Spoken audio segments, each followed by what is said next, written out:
Welcome, wherever you are, in a quiet room, beneath a night sky, or somewhere in between wakefulness and rest. Thank you for being here. You've arrived at a story meant to be felt slowly, not rushed. A story best experienced the way moonlight falls across a window, softly, quietly, without asking for attention. If you'd like these quiet journeys to continue, consider subscribing. No pressure, only gratitude.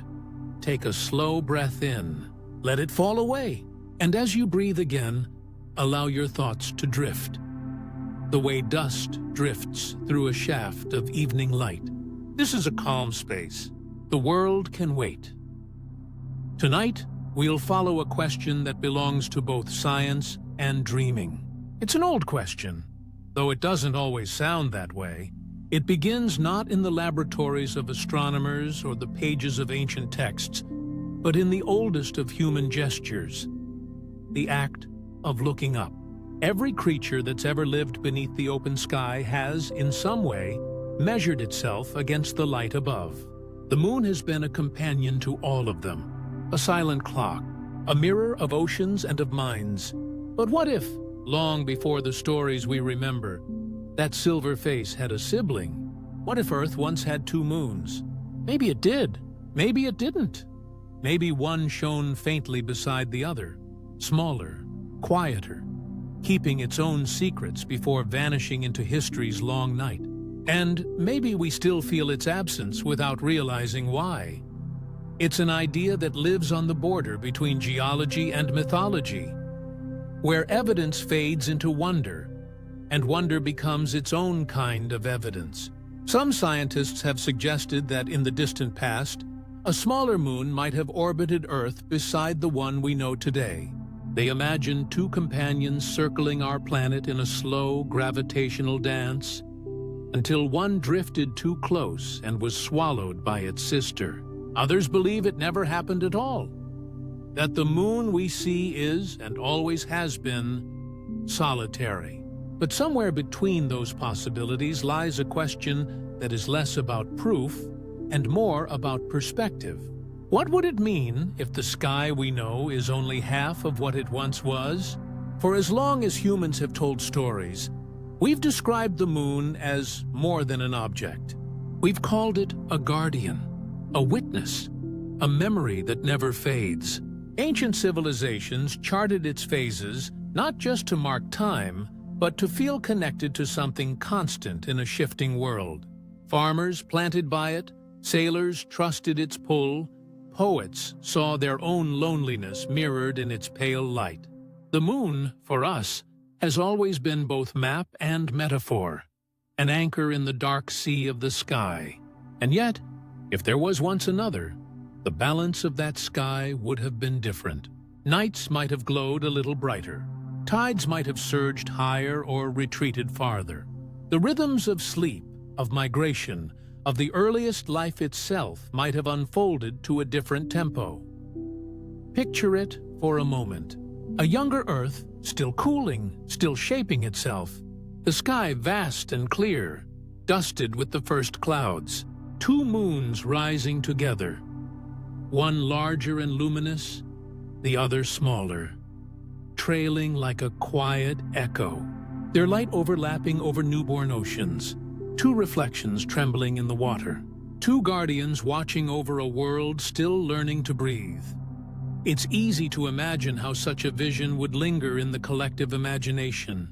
Maybe the memory of that twin moon, if it ever existed, slipped into the oldest myths, retold across generations until it became a whisper of two suns, or the moon that died, or the second light that fell.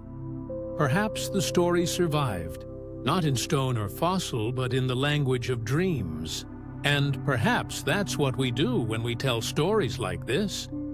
We trace the outlines of what might once have been. You might feel yourself wondering how scientists even begin to ask such questions. The truth is, much of what we know about the moon comes from the scars it carries. The vast basins, the mountains of frozen impact, Its surface is a diary written in dust and silence. Every crater is a sentence, every ridge a memory. But the older those memories grow, the more time edits them. Windless though the moon may be, space itself erases gently. Micrometeorites, radiation, and the quiet, endless exposure of time, smoothing away detail until only suggestion remains. So when we look at the moon today, we're not seeing a clear record. We're reading through pages that have been rewritten for 4 billion years. And somewhere in those erased lines, there might once have been the story of another moon. Smaller, short-lived, and now gone. Time, after all, is a careful editor. It cuts without cruelty. It keeps only what must endure. Mountains become sand. Oceans shift. Continents drift apart and forget they were ever joined. And in that same slow way, the sky too has changed. Moons come and go, stars burn out, comets fall to dust. Nothing above us is fixed forever. Only the memory of light remains. So when we ask, what if Earth once had 2 moons? We're really asking something deeper. We're asking how much the world we know depends on what we've forgotten. We're asking whether balance is permanent, or just a fleeting alignment in an ever-changing dance. We're asking if our myths are trying to tell us something science has not yet remembered. As you listen, let your thoughts wander, without hurry. There's no need to decide what's true and what's only imagined. Let the question be a gentle tide, rising and falling. Each idea we explore tonight will drift between what can be measured and what can only be felt, between the way light behaves and the way stories breathe. Perhaps the moon you see tonight is not alone, but layered with the ghosts of others. Worlds that once were or might have been. Perhaps, somewhere in the quiet between stars, those lost companions still orbit, invisible to the eye but present in memory, in gravity, in myth, or perhaps not. Either way, the wondering itself is enough. Now, let the world fade a little further. Breathe once more. The sky is waiting. Let us drift back, far back, to a time when the heavens above our world may have looked just a little different. Long before telescopes, before inked scrolls or maps of the heavens, people looked up and saw meaning written in light. The sky was the first storybook, and the moon, that shifting, faithful glow, its most mysterious character. Night after night, it changed shape, disappeared, and returned again, as if performing a quiet play only the patient could follow. It watched over birth and harvest, migration and sleep. It measured what no clock could, not hours, but emotions, seasons, the deep turning of time itself. And in the oldest of those human stories, the moon was not always alone. Some myths spoke of a twin light, a companion that once shared the heavens before vanishing into legend. Perhaps it was imagination. Perhaps it was memory. Maybe there was one. Maybe 2. Maybe something we forgot. In the cradle of the ancient Nile, Egyptian priests traced the paths of the moon and sun with reverent precision. To them, the moon was the eye of Horus, the luminous counterpart to the sun's fiery gaze. Some fragments hint at a time when the sky's 2 eyes did not balance, when one dimmed or was torn away.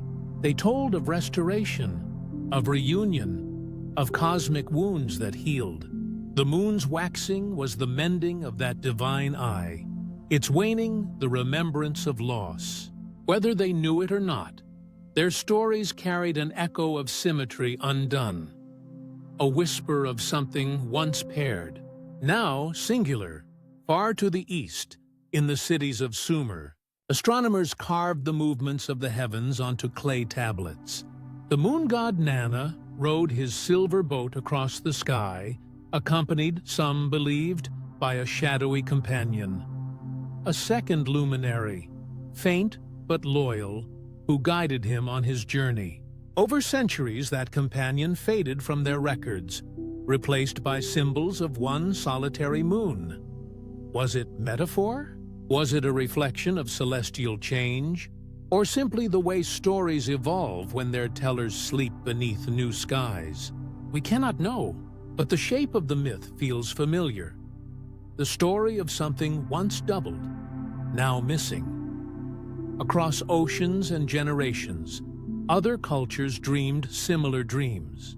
Among several Native American traditions, there are tales of a time when two moons graced the night, their light so bright that night was almost day. One, the elder sister, was calm and gentle, the other restless and impulsive. The stories say that one grew jealous and came too close to the sun, bursting apart, raining fire upon the earth before fading from the sky forever. The surviving moon, humbled, promised to keep her distance and watch over the sleeping world. It's a story of balance restored through loss, a theme older than language itself. These stories do not claim to be science. They were not meant to be. They were emotional instruments, tuned to the frequencies of wonder and fear, hope and grief. The moon has always been both mirror and measure. It reflects not only sunlight, but the human need to find patterns in mystery. When we lose something, we create stories to explain the emptiness. And the sky, with its shifting shapes and vanishing lights, has always offered the perfect canvas for that longing. Maybe those ancient storytellers saw nothing unusual in the heavens at all. Maybe their two moons were metaphors for duality, day and night, life and death, known and unknown. Maybe they were teaching balance, not recounting memory. But maybe, just maybe, there was more. Because myths, though dreamlike, often echo truths so ancient that geology itself still hums their rhythm. Imagine the world as they saw it. No maps, no satellites, just the vast expanse above. The moon was their calendar, their compass, their guardian. It told them when to plant, when to fish, when to rest. It pulled the oceans, and in turn, pulled their hearts. Its return each month was reassurance that cycles endure, that even when something disappears, it can come back again. To those who lived by moonlight, its disappearance was not abstract science. It was loss, plain and real. And yet, something curious runs through the world's stories, a pattern of remembering more than one. In Polynesian tales, two moons competed for beauty until one shattered into stars. In Chinese folklore, there is mention of the twin lights before the goddess Chang'e rose alone to the heavens. Among the Dogon of West Africa, celestial twins appear again, symbols of cosmic order and its inevitable imbalance. The motif repeats across time and language, as if humanity has been quietly haunted by the idea that the sky used to be fuller than it is now.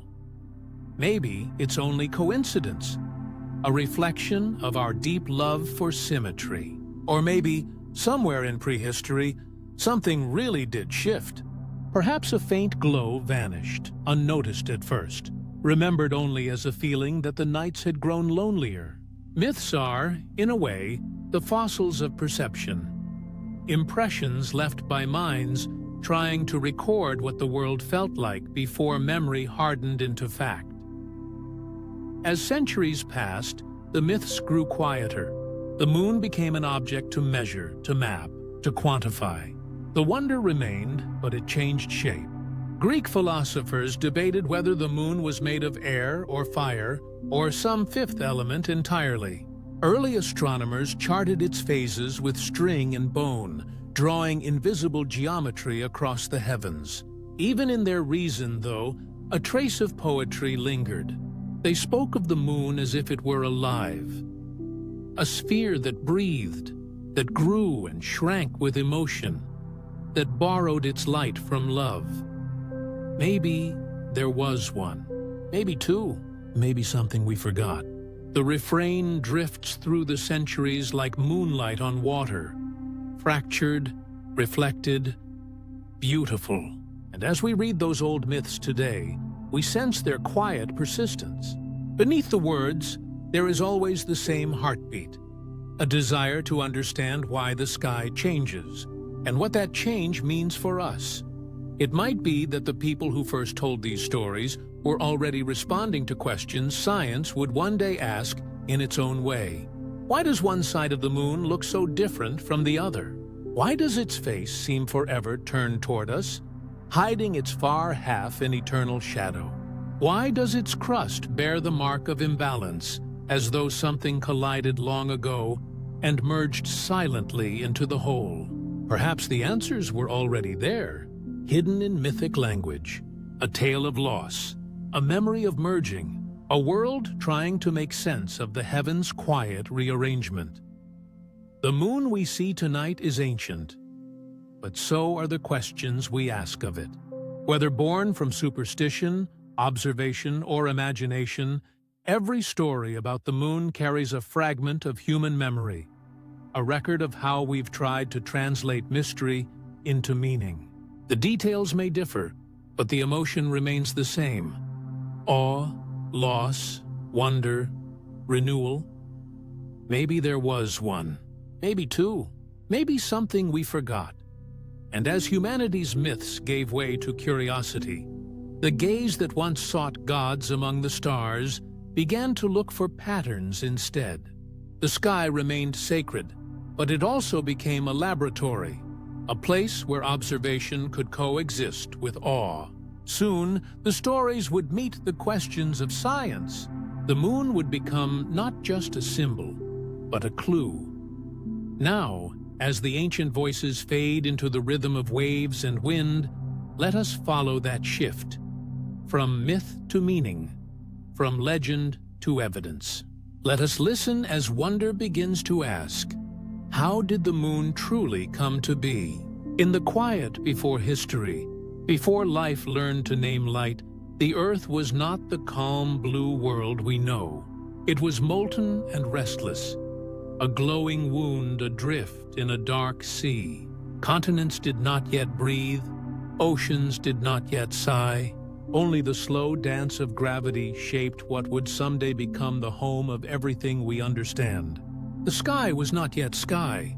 It was an ocean of dust and flame. And in that cosmic ocean, something happened. Something so violent, so absolute, that it would rewrite the destiny of our planet forever. Scientists call it the giant impact. It is a theory born from fragments of rock, from the chemistry of light, and from the echoes of ancient heat locked deep within the moon's bones.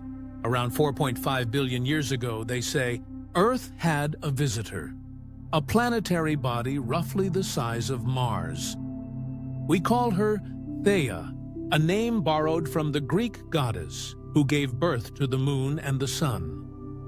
Theia struck Earth not as a passing shadow, but as a cataclysm. The collision was unimaginable. Mountains evaporated in seconds. Oceans of molten rock erupted from the wound. The Earth itself rang like a bell struck too hard. Its outer layers shattered and flung into orbit. In those brief, impossible moments, the planet we now stand upon and the moon that watches over us were born from the same fire. The impact did not destroy Earth. It transformed it. Theia and the young Earth merged into one, their cores fusing, their debris scattering like sparks. For a time, a glowing ring encircled the planet, a halo of liquid stone, molten metal, and memory. The sky was filled with orbiting fire, and from that burning halo, gravity began its slow, patient work. Tiny grains of dust clumped together, guided by attraction, invisible but absolute. Larger fragments collided, melted, cooled, and collided again. Slowly, chaos gathered itself into rhythm. Over weeks, months, maybe years, That chaos gave birth to form. Time gathering dust into poetry. That is what gravity does. It turns destruction into pattern, fragments into unity. From ruin, it composes a sphere. And that sphere, glowing red-hot against the newborn Earth, became our moon. At first, it was closer, unimaginably close. So close that tides towered miles high, waves of molten rock sloshing across the planet's young crust. Days were only a few hours long, and the Earth spun with feverish speed. The moon's pull slowed it, gently but persistently, the two bodies locked in a gravitational embrace that would last forever. Each tug of the tide, each friction of motion, lengthened Earth's day, pushing the moon farther away. Even now, billions of years later, it continues to drift. About 3.8 centimeters every year. The dance never ended. It only slowed to a whisper. For a long time, the details of this story remained hidden in plain sight, written not in words, but in minerals. Lunar rocks brought back by astronauts in the 20th century told the tale. Their isotopes matched Earth's mantle almost perfectly, as if they were two pages torn from the same book. The evidence spoke quietly but clearly. The moon was once part of us. But if that impact gave birth to one moon, could it not have also birthed another? That question lingers at the edge of science, a whisper carried from myth to mathematics. When Theia struck, the debris did not coalesce immediately into a single perfect sphere. For a time, countless fragments orbited Earth in a ring of incandescent rubble. Some of those fragments may have gathered into temporary moons. Moonlets, scientists call them, that circled briefly before colliding, merging, or falling back to Earth. Computer simulations suggest that in those early centuries, our planet may have had more than one moon glowing above it, a family of small companions slowly waltzing through gravity's embrace. Most would have been fleeting, but perhaps one, larger than the rest, survived long enough to matter. Imagine two moons sharing the same sky. One large and bright, one smaller, slower, caught in the same orbit, but trailing behind. Their gravitational pull would tug at each other gently, their paths almost harmonious, until one day the dance faltered. Some researchers believe this may not be pure imagination. There are peculiarities on the moon's far side. A crust thicker and rougher than its near face. An imbalance so distinct that even today the moon's hidden hemisphere remains scarred and mountainous. It's as if something once collided with it. Not a meteor from afar, but a smaller sibling moon falling home. In 2011, planetary scientists Eric Asfog and Martin Utzi proposed a haunting idea, that the moon's far side might be the remains of a second moon, a smaller companion born of the same impact, which eventually crashed into its sibling. The two did not destroy each other. The smaller one simply flattened against the larger, like a final embrace turned to stone. If true, then part of the moon we see tonight, the ridged highlands, the far side plateaus, may be the fossilized body of a lost twin. It's a story that sounds strangely familiar. Two celestial bodies, born together, destined to become one. A world once lit by a double moon, only to lose one to a silent collision. Myth and science echo each other here, centuries apart, both searching for the same lost companion in the sky's memory. Because in a sense, the heavens do remember, not in stories but in scars. Every crater, every seam of mineral, every gravitational quirk is a line of that memory. The solar system is a library written in dust and light, each planet carrying the record of what was. The moon, closest of all, is our most legible page. When we look at it through a telescope, we are not just seeing a celestial body.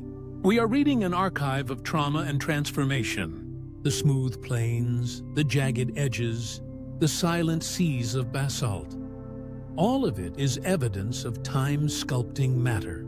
The same force that shattered Theia into light also gathered that light into orbit, teaching us, even now, that destruction and creation are twin hands of the same cosmic artist. Time, gathering dust into poetry. In that poetry, the moon became a mirror, not just of sunlight, but of history, of loss, of endurance. It reflects not only what was, but what might have been. So when we trace the science of the moon's formation, we are also tracing our own origin. Without that collision, Earth would not be what it is. The moon's presence stabilized our planet's tilt, softened its climate, slowed its spin, and perhaps even made life possible. The chaos that birthed the moon also made us possible. And yet, what if the story did not end there? If Theia's impact created one moon, and perhaps a smaller one, what became of the rest? Could remnants still linger? Fragments of that ancient ring? Silent travelers lost to time? Could one have survived longer than we think, orbiting Earth for millennia before vanishing in fire or merging in silence? Science has found traces of that early chaos in meteorites, in the tilt of Earth's axis, and in the moon's asymmetrical crust. But beyond evidence lies imagination, that space between knowing and wondering. Perhaps our ancestors sensed something real when they spoke of twin lights. Perhaps they were remembering, through myth, an era when the night had two moons, before one fell and the other remained to keep the story. The sky, after all, does not forget. It carries memory in orbit, in stone, in silence. And if we listen closely enough, we can still hear the echo of Theia's fall, the hum of time gathering dust into poetry, and wonder whether somewhere, hidden in that cosmic verse, the second moon still dreams of returning home.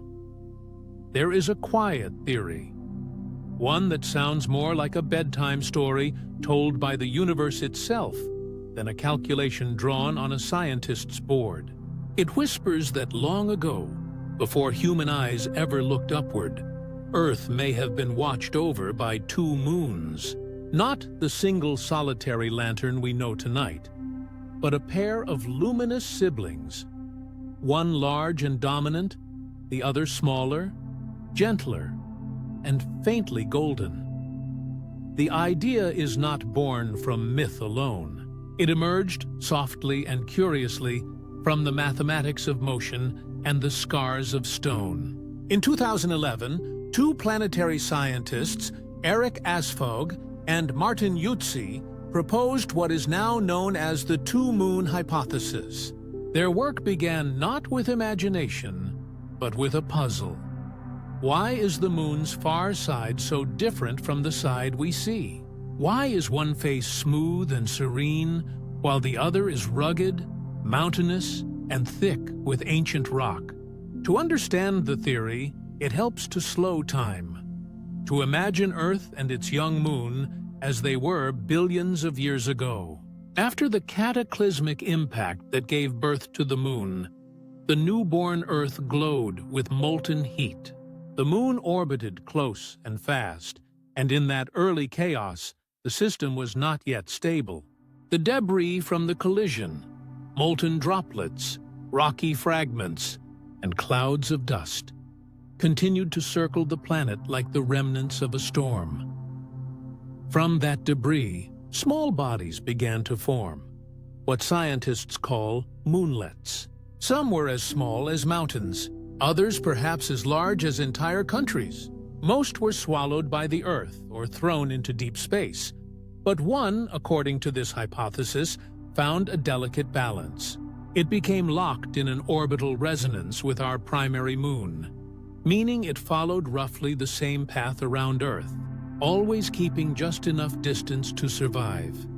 This smaller moon, let us imagine her as a pale, trailing companion, orbited slowly behind her larger sister, perhaps a quarter or a third of her size. Together they circled Earth, bound not by rivalry, but by rhythm. Their gravitational pulls danced delicately with one another, like two notes held in fragile harmony. To anyone who might have stood on the still-forming Earth, had there been anyone to stand at all, the sky would have been extraordinary. One great glowing moon and a smaller echo following close behind, both casting overlapping shadows on a world still cooling from creation. For millions of years, this quiet duet may have continued, the two moons circling in silent companionship. But orbits are fragile things. They depend on balances as fine as breath. Slowly, gravitational tides would have shifted. Perhaps the smaller moon began to drift inward, its path bending toward collision. Or perhaps the pull of the larger one became irresistible, as if gravity itself longed to reunite what had once been one. And then, one night, though night had yet to mean what it does now, the two moons met, not in a shattering explosion, as one might expect, but in what scientists call a slow-motion merger. The smaller moon did not strike fast enough to pulverize. Instead, it settled like a falling leaf, flattening softly against the larger's far side. The energy of the impact was immense, but not destructive. It layered rock upon rock, welding them together into a single body. One survived. The other became part of her. When we gaze at the moon today, we are looking at the evidence of that embrace. The rugged highlands of the far side, thicker, heavier, and older than the rest, may be the remains of that smaller moon, fused forever into its sister's surface. The smoother plains we see from Earth, the familiar face we've named and mythologized, could be the side left mostly untouched.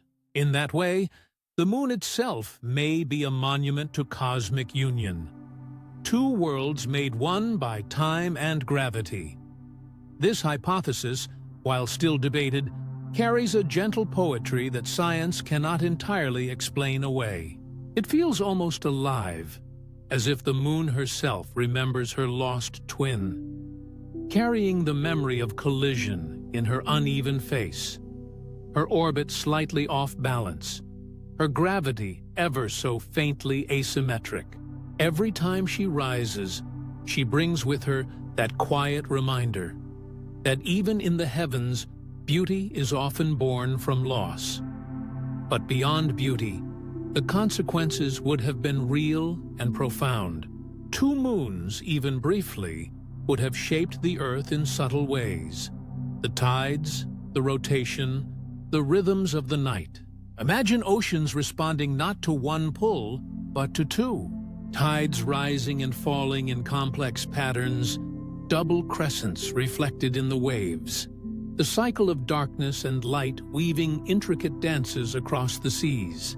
If life already stirred in those ancient waters, microscopic, tentative, fragile, it would have felt those dual pulses like the heartbeat of two mothers. And when one moon vanished, merging, colliding, or perhaps falling, that heartbeat would have changed. The Earth's tides would have calmed, its spin slowed a little more, and the night sky would have grown quieter, from chaos to harmony, from duality to unity. It is not difficult to imagine that such a transformation might have left an echo, not only in stone, but in memory. When humans eventually emerged, countless ages later, we told stories of twin lights and vanished companions, of gods devoured by their siblings, of celestial pairs torn apart by fate. Myth, in its way, remembers what we cannot. Science, too, remembers, though its memory is written differently. Lunar topography, crustal thickness, isotope analysis. These are the moon's own diary entries. They speak faintly but persistently of imbalance. One hemisphere thicker, one thinner, one serene, one scarred. Perhaps that is the handwriting of history's most intimate collision. And yet, the two-moon hypothesis is not meant to replace mystery with certainty. It is meant to remind us that the universe is still unfinished in its explanations, that even the nearest object in our sky may hold secrets we have only begun to guess at. Maybe there was one moon, maybe two, maybe something in between. A family of moons born together and lost in time's slow erasure. If that smaller moon truly existed, its story did not end with the impact.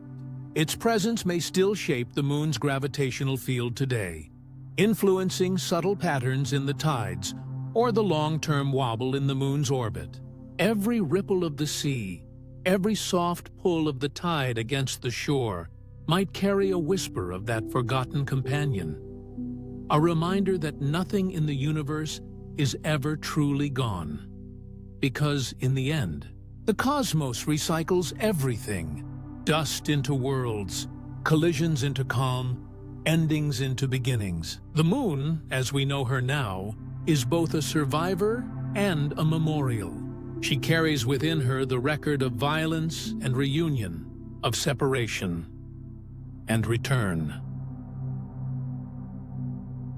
And if you ever find yourself standing beneath her silver light, watching as she rises above the horizon, perhaps you can feel it, that faint sense that something is missing, and yet also present. That strange ache of completion and loss intertwined, the shadow of a smaller moon that once circled alongside, now folded into her surface, sleeping forever on her far side. Now, let us drift closer to Earth, to the oceans that listened to that ancient duet. Because if the moon's memory is written in stone, then the Earth's response is written in water. The tides, the currents, the gentle breathing of the seas, they may still echo the rhythm of two moons long gone. And through them, we might yet hear how the sky once sounded when it sang in harmony.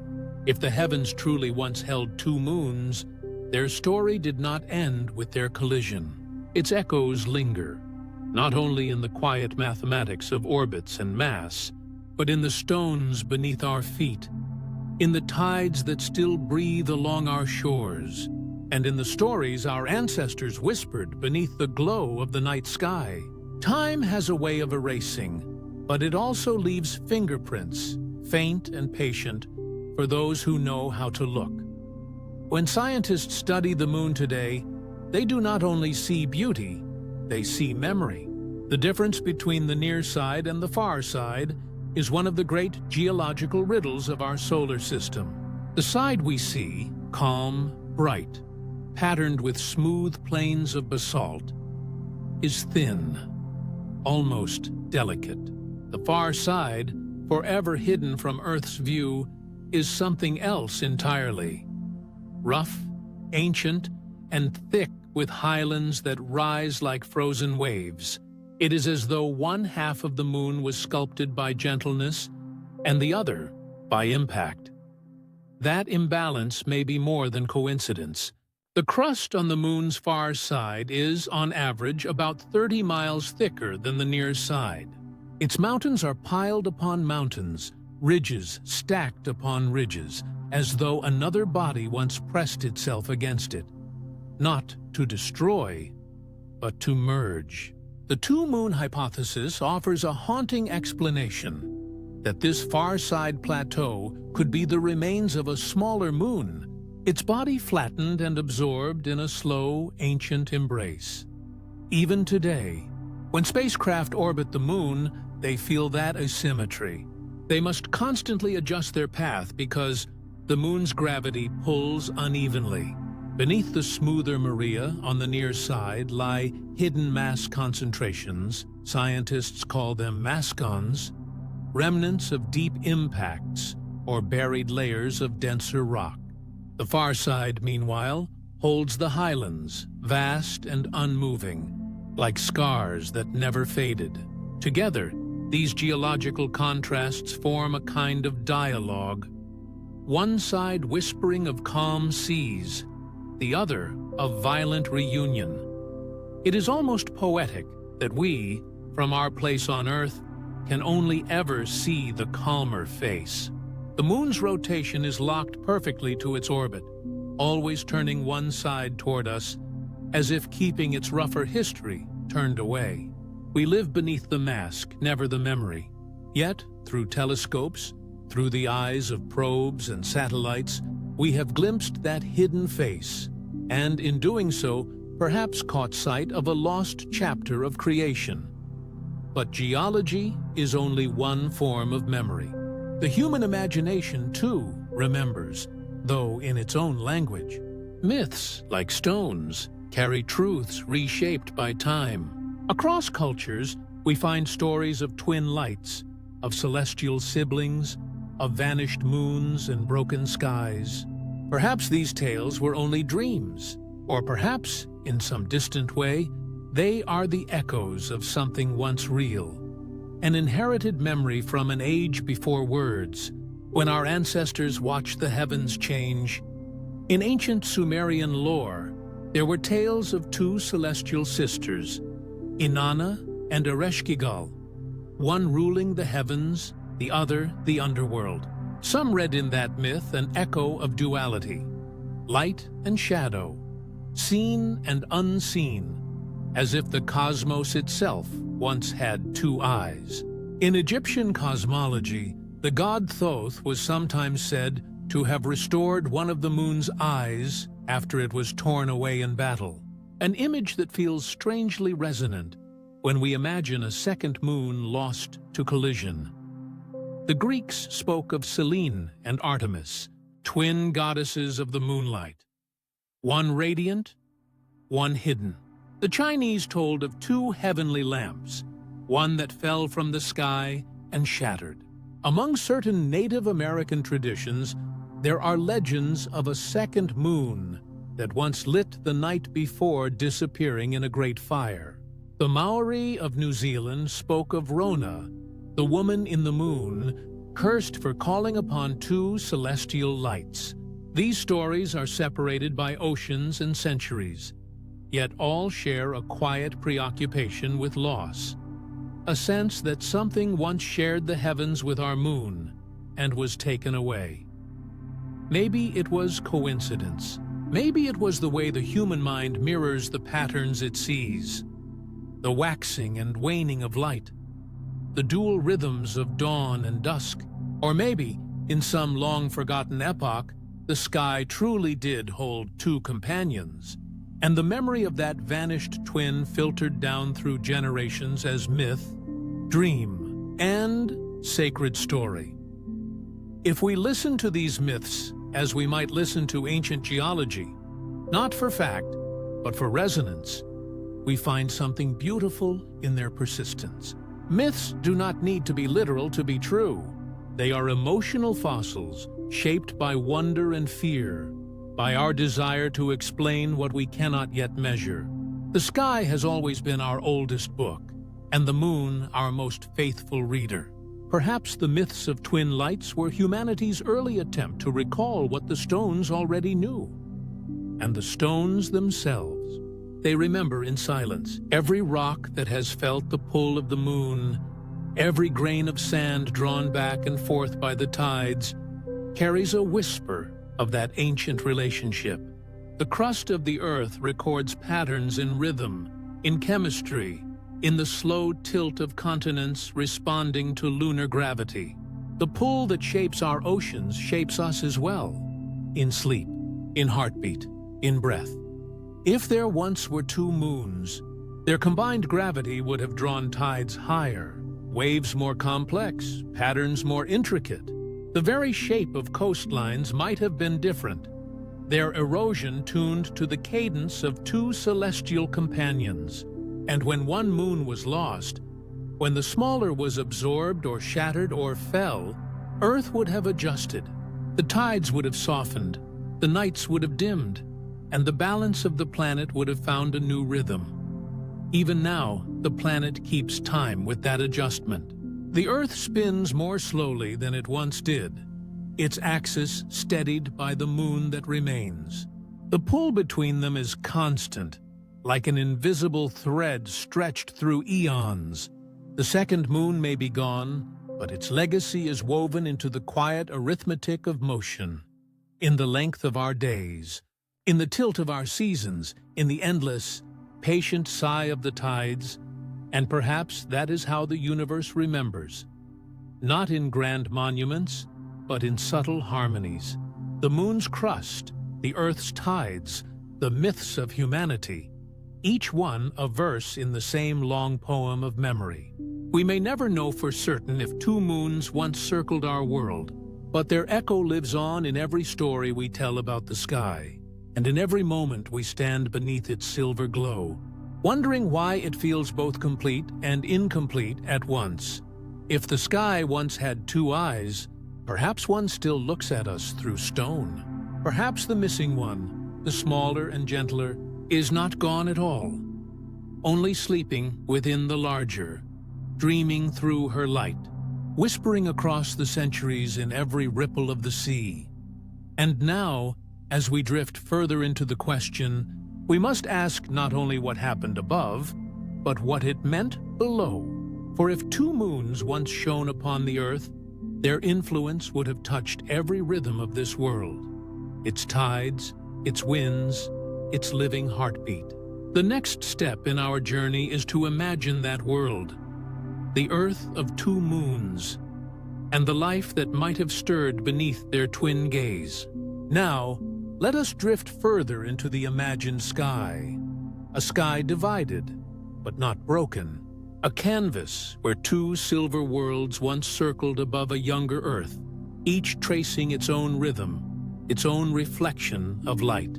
It is strange to picture the familiar moon we know, and beside her, a smaller twin, fainter but near enough to share her glow. Perhaps their paths crossed in long celestial dances, one trailing the other, the air below shifting with their silent pull. In that vision, the nights would not have been still. Shadows would have moved differently across the land, stretching and softening as each moon took its turn to reign. The oceans would have answered not to one call, but two, tides rising and falling like a slow duet. One breath in, one breath out. Imagine the waves whispering twice to the shore, as if the sea itself was learning a new kind of heartbeat. There might have been evenings when both moons hung together in the sky, one slightly higher, the smaller wrapped in a faint mist of borrowed light. To the early eyes of creatures and ancestors, it would have looked like a sky with two souls, two gentle fires drifting through the darkness, keeping watch over the sleeping Earth. When one waned, the other waxed. When one hid in shadow, the other cast a pale gleam upon the forests and the stone.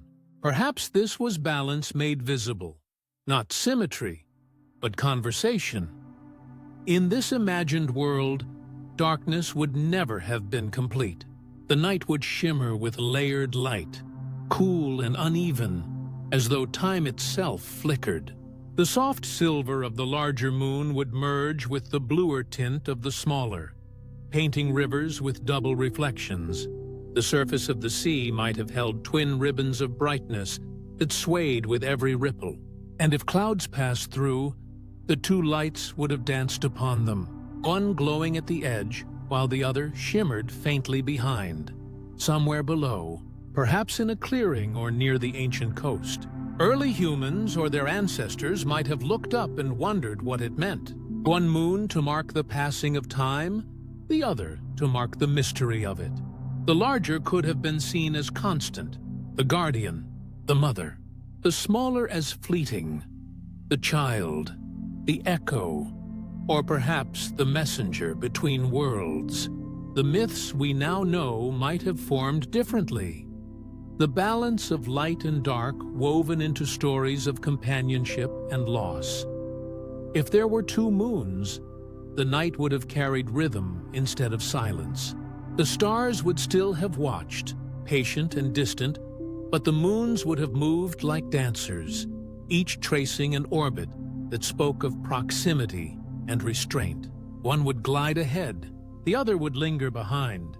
There might have been nights when they appeared close enough to touch, and others when they seemed forever apart. Two companions in eternal orbit, never quite meeting, bound by invisible lines of gravity and longing.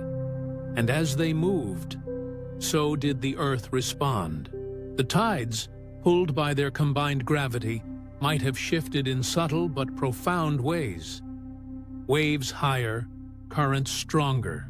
Estuaries reshaped by the conversation of two celestial forces. Perhaps entire coastlines would have lived by rhythms unknown to our present world.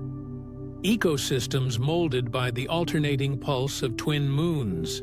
The pull of the smaller one, though gentler, could have woven intricate patterns through the sea, stirring the deep and redistributing the warmth of ancient oceans.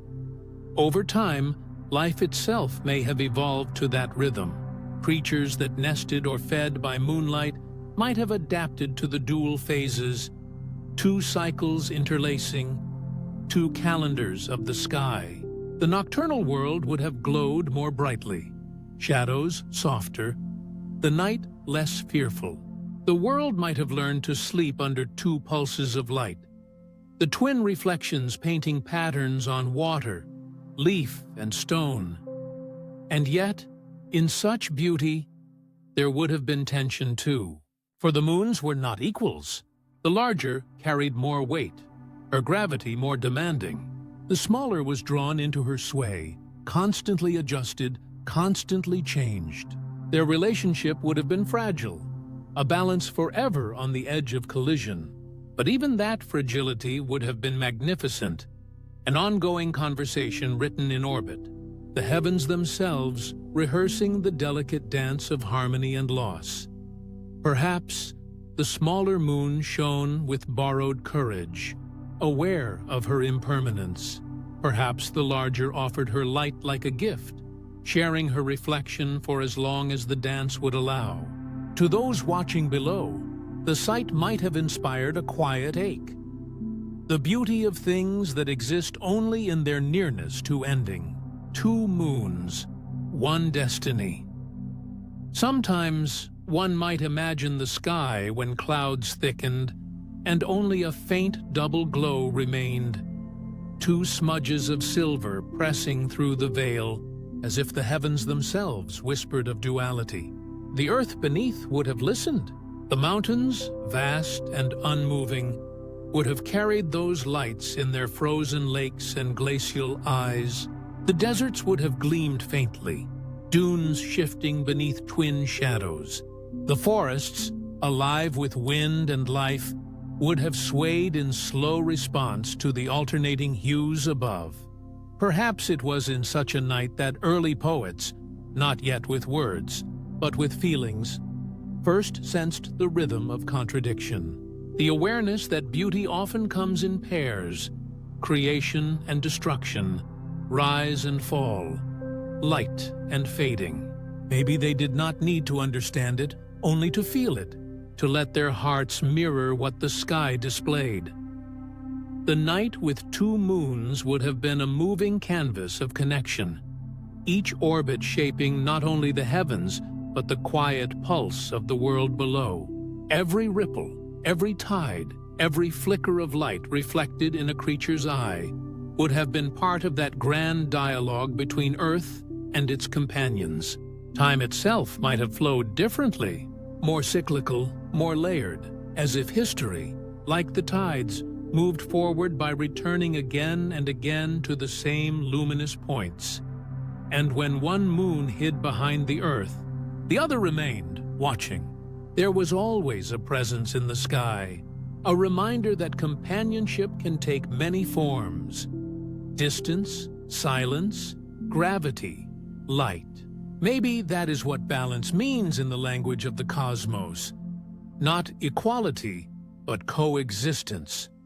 Soon, we'll drift into the science of their movements, the mathematics of their shared orbit, the delicate equilibrium that might once have been real. But before we do, let the image remain a moment longer. The world bathed in two kinds of light, tides breathing in harmony, shadows layered like the pages of a dream. Because even if it never was, the thought of it, the image of two moons hanging in the same night, tells us something profound about ourselves. We are drawn to pairs, to reflections, to the ache of what almost touched, but never quite did. It is the longing that makes the cosmos human.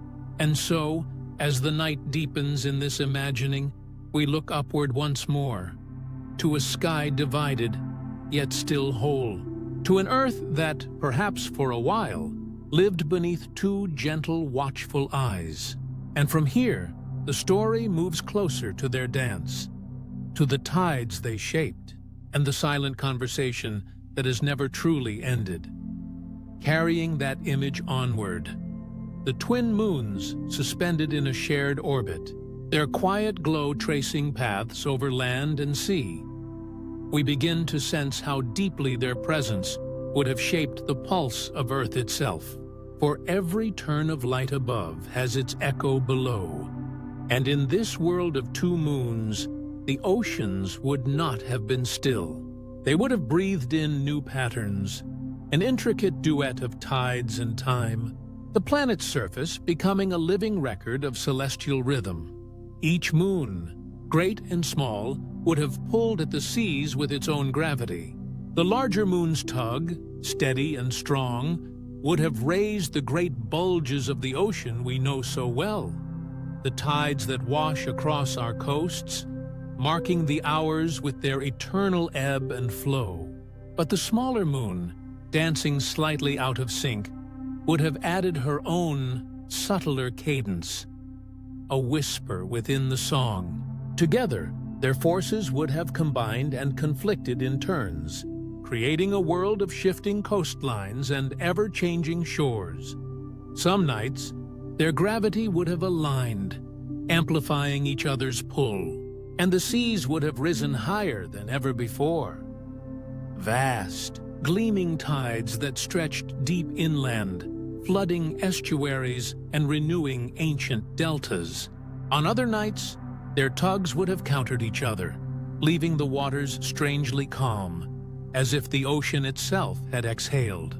These patterns would not have followed the familiar rhythm of two tides per day, but a complex mosaic of surges and stillness, governed by the choreography of two celestial partners. The Earth's coastlines would have reflected this dance, reshaped again and again by the sea's layered breathing.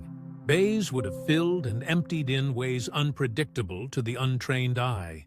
Beaches redrawn each month, tidal pools forming and vanishing in quiet cycles of creation and erasure.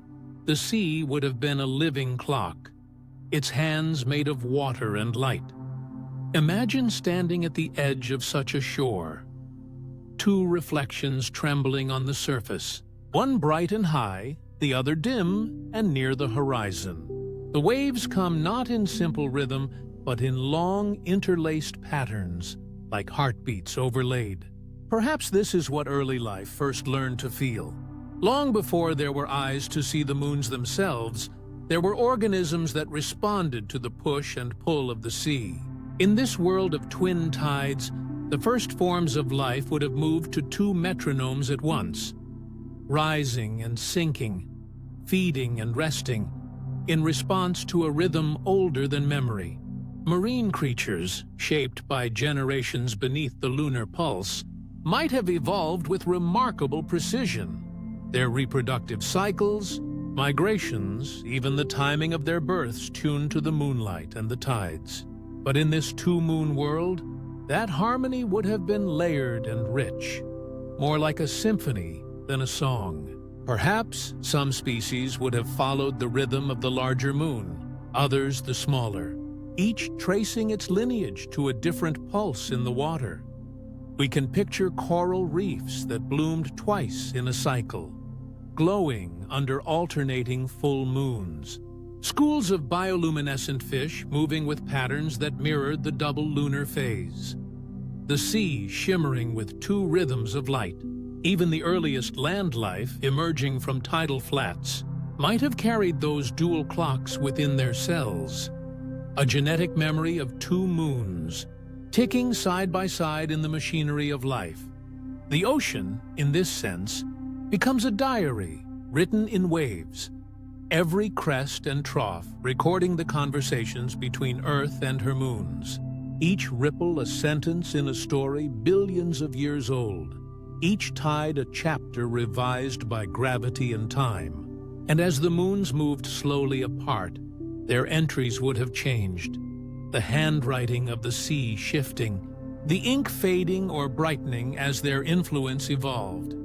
If we could read those ancient waters, if we could open the sedimentary pages of Earth's coasts and estuaries, perhaps we would find the fingerprints of that dual rhythm still pressed into the mud.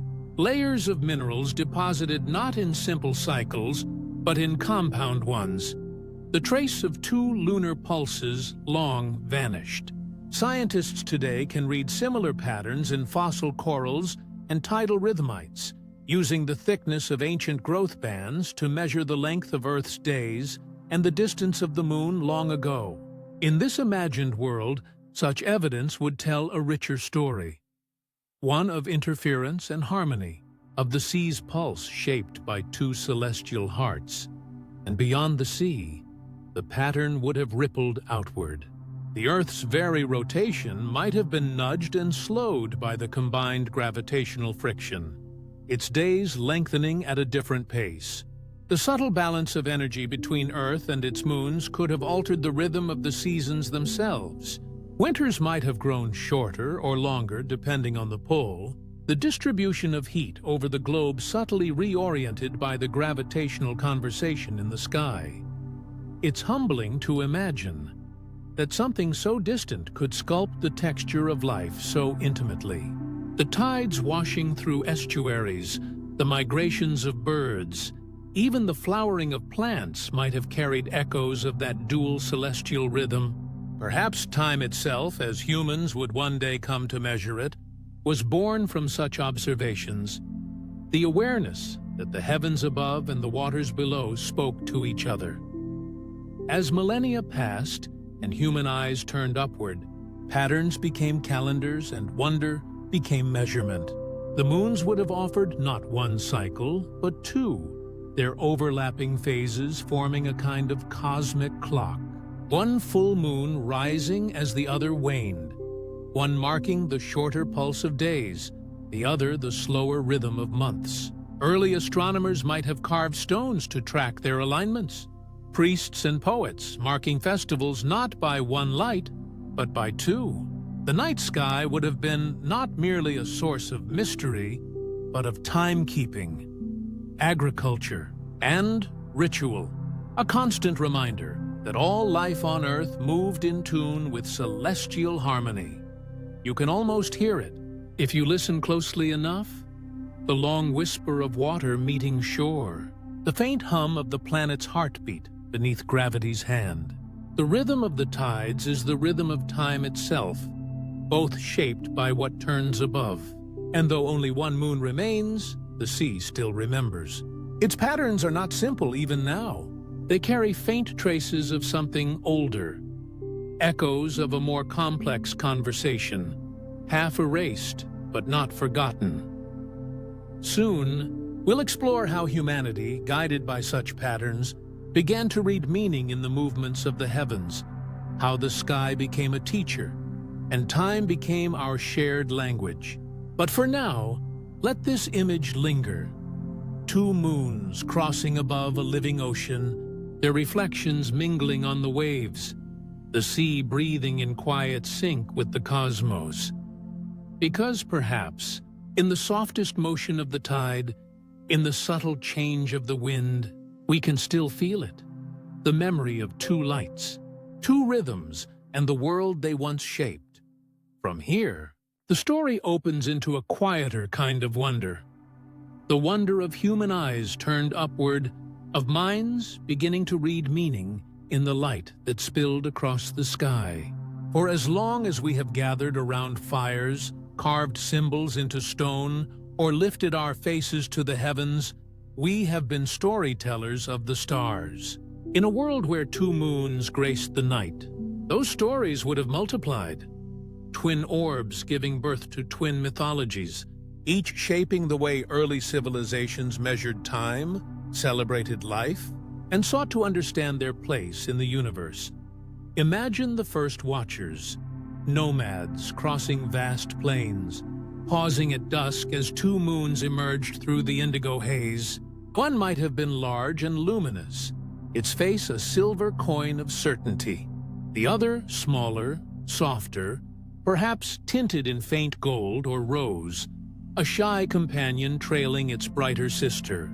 Their paths, sometimes together and sometimes apart, would have formed an unending theater above, a clock written in light, and the people below would have begun, slowly and reverently, to measure their days by the changing dance of those celestial storytellers.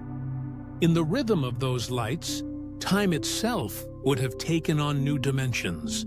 The larger moon could have governed the grand cycle, the seasons, the planting, the tides of migration, while the smaller might have offered a subtler rhythm, marking weeks or festivals or sacred intervals in between, where one moon gave order, the other gave mystery. And together, they might have given rise to the first dual calendars. Systems of meaning woven not from mathematics alone, but from devotion, patience, and awe. Perhaps a single lunar month, as we know it, would not have existed. Instead, two interlaced calendars might have guided ancient lives. One for work and harvest, one for worship and rest. Priests would have tracked the convergence of full moons, moments when both lights crowned the sky in unison. Those nights, glowing brighter than any other, might have been seen as portals, thresholds when the heavens drew nearer. When offerings were made and promises renewed, archaeologists, in this imagined past, might uncover stones etched with double crescents, twin arcs side by side or layered one atop the other, spirals of intertwined circles carved deep into canyon walls, repeating patterns in pottery, and sacred alignments where temples faced not just one rising moon, but two. Rock art from deserts and caves would speak in that silent language. Two eyes watching from the heavens, two keepers of time, and within those symbols, we might glimpse the earliest theology of the sky. The idea that balance itself was divine, one moon steady and constant, the other more elusive, a teacher of impermanence.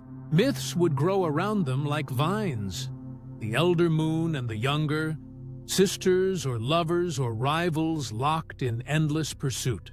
One might embody light, fertility, and order.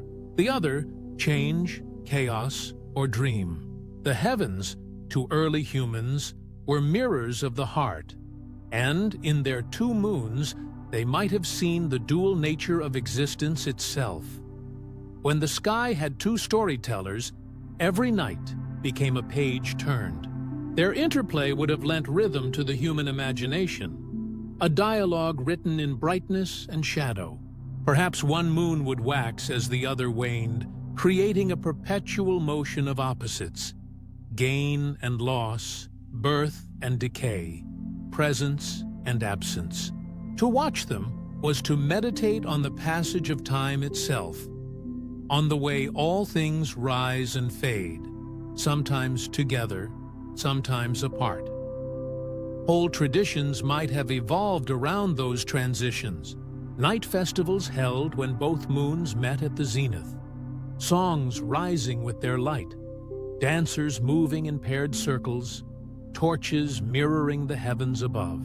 There might have been stories told only on the nights when the smaller moon hid behind its larger sibling, an ancient eclipse whispered of as reunion or rebirth. Children might have learned to count, not by fingers, but by the visible phases of the moons, marking the cycles of their own lives by celestial rhythm. We can almost see it. Clay tablets scratched with double symbols, notations to mark the intervals between the moon's full alignments. Early astronomers recording patterns across generations, finding meaning in their near-perfect geometry. Their studies would have merged science and spirituality, an act of devotion as much as observation. For to measure the heavens was to measure the self, to find in their balance the reflection of one's own inner world. And yet, beneath this harmony, a quiet unease might have stirred. Balance, after all, is fragile. Perhaps even then, the elders noticed irregularities. One moon drifting slightly from its path, its light dimming sooner, its rise delayed by a handful of heartbeats. The festival still continued, the calendars still held, but whispers might have spread. Was one moon growing tired? Was the sky's symmetry beginning to tilt? Such moments of subtle dissonance would have shaped myths of loss and longing. Tales of one celestial twin wandering too far, or of a jealous god separating them to preserve cosmic order. Maybe poets spoke of a forgotten reunion, a time when both moons shared the same sky in peace. The heavens would have been not just a clock, but a living story, a mirror of human hope, fear, and nostalgia.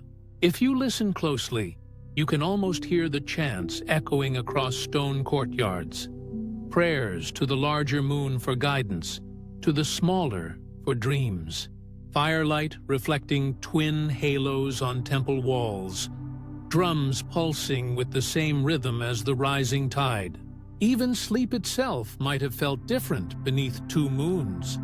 Dreams stretched between their competing lights, half illuminated, half shadowed, the subconscious moving between two gravitational centers. Soon, we'll wander into that tension, how perfection in balance rarely lasts, and how even celestial partnerships can unravel. But before that, let this vision linger a little longer. Two moons in the same sky, inspiring our ancestors to measure time, to celebrate beauty, to make meaning out of the turning heavens. For in those twin lights lay the first lessons of civilization. That pattern could be sacred, that time could be counted, that the universe itself could be known through rhythm. Two storytellers above, two reflections below, and humankind caught gently between them, listening, learning, wondering. Now, let us drift further into the long unfolding of that delicate dance, the one that could not last forever. For even in the heavens, where time moves slower than thought, balance is never truly still. Every motion, every pull, carries within it the seed of change. And in this imagined past, where two moons circled our planet like ancient companions, that change had been written in their orbits from the very beginning. At first, the two moons might have seemed eternal, the larger gliding on her familiar path, the smaller tracing a gentler arc, sometimes nearer, sometimes far. Their gravitational dialogue would have been subtle, a whisper between worlds, barely perceptible to those watching from below. But the universe is a patient sculptor, and what seems unchanging in a lifetime often reveals its motion across the ages.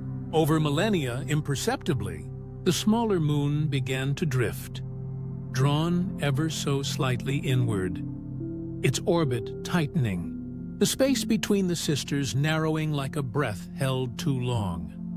This was no collision born of violence, but of inevitability, a celestial waltz whose steps grew ever more constrained. With each circuit, gravity pulled threads of energy from the smaller moon's motion, tugging it closer to the larger body and to Earth itself.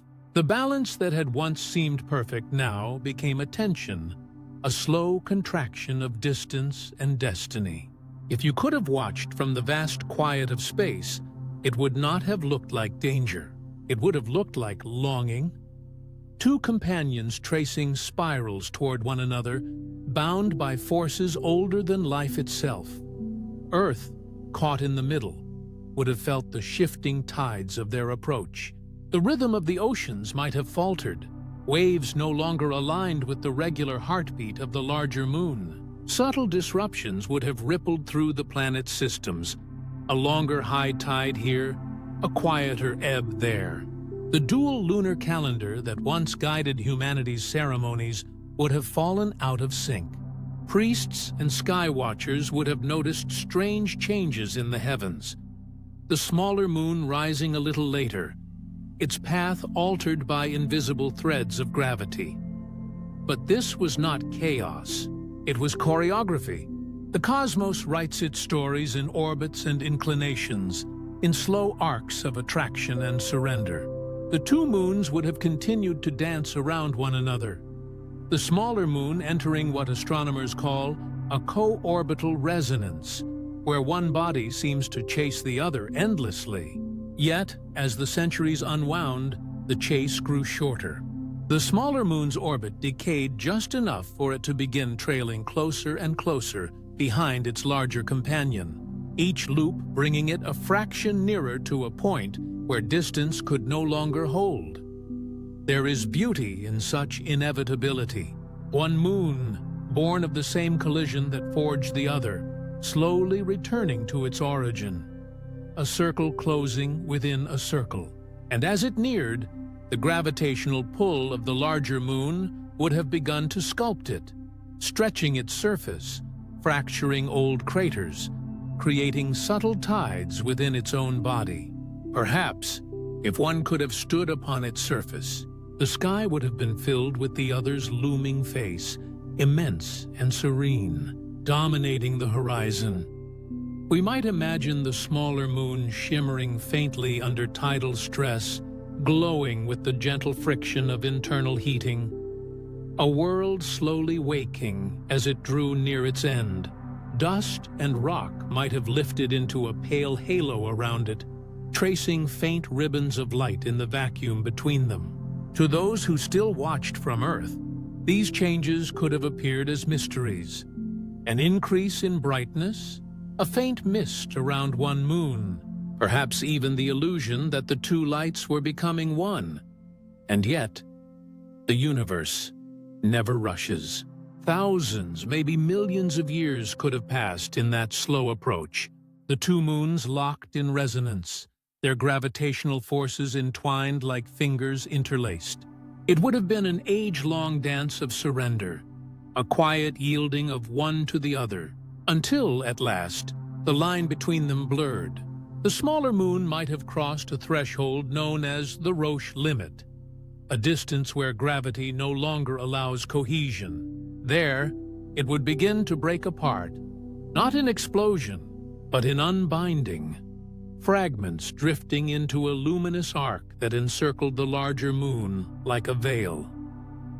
From Earth, that sight would have been hauntingly beautiful.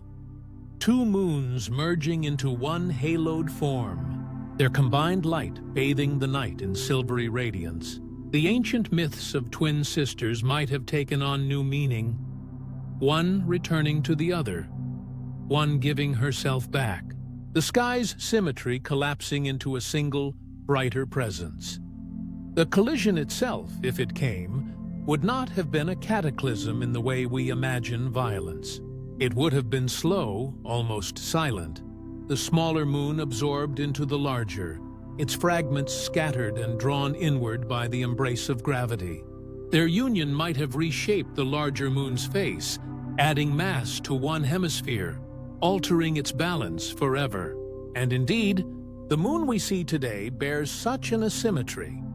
One side thicker, heavier, more mountainous, as if it carries within it the remains of something once separate, something that returned home, maybe, in this vision. That is how our single moon came to be? One body made from two, one survivor bearing the memory of its lost companion in the unevenness of its skin. Science gives us equations to explain such things: orbital decay, gravitational harmonics, impact modeling, but poetry allows us to feel it. The quiet surrender of a world giving itself back to another. The way gravity and time can weave both destruction and unity from the same motion. For Earth, it would have been a gentle rewriting. The tides would have steadied again, the calendars simplified, the sky returning to the singular rhythm we know today. But deep within the planet's history, in the sediments, in the scars of ancient impacts, perhaps traces of that brief, exquisite era remain. A world once divided, now whole again. If you listen to the night carefully, if you trace the moon's uneven surface in your mind, you might still sense it, the memory of two companions locked in their final waltz, the echo of a smaller voice that chose to return rather than resist. Soon, we will turn to the aftermath, how this union reshaped Earth's seas, its seasons, its myths. But for now, let the image rest quietly. One moon giving itself back to the other, two becoming one beneath the endless patience of the cosmos. Now we reach the moment when stillness broke, not in violence, but in fulfillment. The long dance that began with two luminous orbs circling Earth now draws to its close. One moon, small and fragile, moves closer with every age, its orbit shrinking, its gravity yielding. The other, larger and patient, waits like a tide that never recedes. And between them, a story billions of years in the making approaches its quiet end. Imagine the scene from far above. Two pale worlds suspended in the deep, slow blue of space. Their paths have drawn so near that the smaller moon now trembles in the grasp of its companion's gravity. Its once stable shape stretches, its crust groaning under invisible tension. From its surface, loose dust and shattered rock begin to rise, not violently, but as though drawn upward by longing. Around it, a thin veil of light forms, a luminous whisper spiraling toward the larger moon. This is no sudden collision. It is a surrender measured in millennia. The smaller moon, caught in a tightening orbit, crosses the invisible threshold known as the Roche limit, where gravity itself divides loyalty from form. Beyond this boundary, cohesion fails, not instantly, but in ripples. First, outer layers peel away, circling the larger moon as radiant debris. Then, deeper fractures open, releasing rivers of molten stone that shimmer like threads of fire in the void. To an observer on Earth, the night sky would have transformed into a scene of haunting beauty. The smaller moon, once a steadfast companion, would appear surrounded by a faint halo, glowing softly, its outline blurred by the dust and fragments that escaped its grasp. Over centuries, that halo might have brightened, a spectral ring shimmering around its larger twin, tracing their merging in slow motion. Perhaps ancient eyes saw it and wondered, had one moon become the bride of the other? Had the heavens themselves learned to love, to join, to dissolve? As the fragments gathered around the surviving moon, gravity began to sculpt them. Some pieces fell inward, drawn to the surface like rain returning to sea. Each impact left a mark, a crater, a ridge, a sea of frozen stone. The lunar highlands, those bright and mountainous regions that face us today, may be the scars of that ancient reunion. They are lighter in color, denser in composition, their topography suggesting the settling of vast debris upon one hemisphere. If the theory known as the giant impact hypothesis explains the moon's birth, then this gentler companion moon hypothesis, the idea that Earth once had two moons which merged, might explain its asymmetry. In this merging, destruction and creation became indistinguishable. The smaller moon ceased to exist as a body, yet in doing so gave new life to the larger. Its matter became the mountains that still gleam under sunlight. Its dust, the brightness that defines the moon's far side. This was destruction, but also reunion, an ending that made permanence possible. Without it, the smaller moon might have drifted away or fallen to Earth. Instead, it became part of the face that still looks down upon us. Geologically, the impact would have released immense energy, not explosive but redistributive. The shock waves would have reverberated through the larger moon's mantle, reshaping its crust, thickening one side while thinning the other. This uneven layering still puzzles scientists today. Why is one lunar hemisphere more rugged, more ancient, while the opposite is smoother and darker? The answer may lie in that final embrace. The smaller moon's material spreading across one face, freezing in place as the molten surface cooled. And below, on Earth, the consequences would not have gone unnoticed. Though distant, such a merging could have stirred gravitational tides, subtly shifting the balance of oceans and seasons. Perhaps, in some forgotten age, the sea rose differently. The night glowed brighter for a time, and humanity's ancestors looked up at a sky ablaze with twin lights blending into one. Myths might have been born from such a sight. Tales of celestial marriages, of gods devouring siblings, of twin eyes fusing into a single, watchful gaze.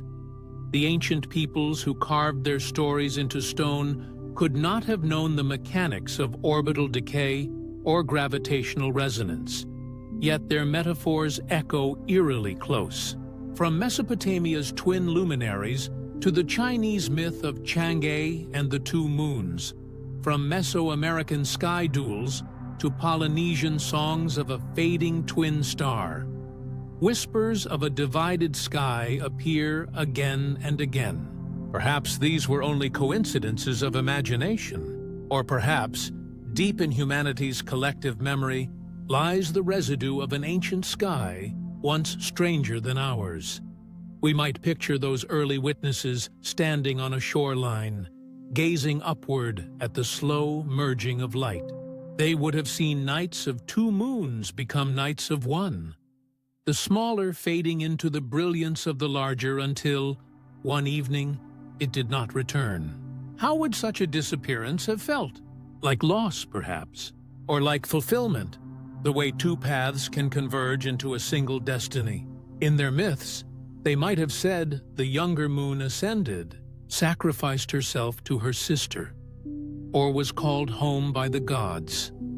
Today, the scientific mind sees in that story a natural process, but the poetic mind finds something deeper, a metaphor for the cycles of nature itself. Growth, union, and return. No form lasts forever. All are drawn back into the systems that birthed them. The smaller moon's surrender was not an ending, but an offering. It's being dissolved to sustain the other, to bring balance where once there were two. The debris that did not fall to the lunar surface may have circled Earth for centuries, faint arcs of dust catching sunlight, forming temporary rings before dispersing into the void. Imagine a world where Earth once had rings, shimmering like Saturn's but delicate, ephemeral. For a brief cosmic moment, our planet may have been encircled by a luminous halo, the last trace of the moon that was. And then, slowly, the dust fell away, drawn either to the moon or to Earth's atmosphere, vanishing into the quiet night. The sky would never look the same again. One light now reigned where once there were two, but in that unity, the legacy of both endured. Every mountain and crater, every sea of basalt, every bright ridge on the moon's surface is part of that story. The frozen testament of a merger that gave shape to the face we still recognize today. If the moon carries within it the bones of its lost twin, then every night we see not one celestial body, but two, reunited, inseparable, their histories woven into one luminous sphere. Perhaps this is why the moon feels alive to us, why its light seems more intimate than any other in the sky. It is not only reflection, it is remembrance. And so, when we look up at that uneven cratered face, we are gazing at the aftermath of a cosmic reunion. A world once divided, now bound together, its imperfections telling a story of loss, transformed into permanence. It is as though time itself gathered its fragments and said, "Be whole again." Soon, we will turn from this reunion in the heavens to its echoes on earth. The traces left in stone, in myth, in the oldest layers of memory. For if the sky once had two eyes, perhaps one still looks at us through the moon we know, and the other through the earth beneath our feet. And with that thought, we descend gently toward the next chapter, to search for the fingerprints of this ancient event, not in the sky, but in the stones and stories of our world. Carrying that thought onward, the story now turns to the quiet witness that still orbits above us, the pale remnant that carries every scar, every whisper of what once was. It has no oceans to smooth its history, no winds to erase its memories.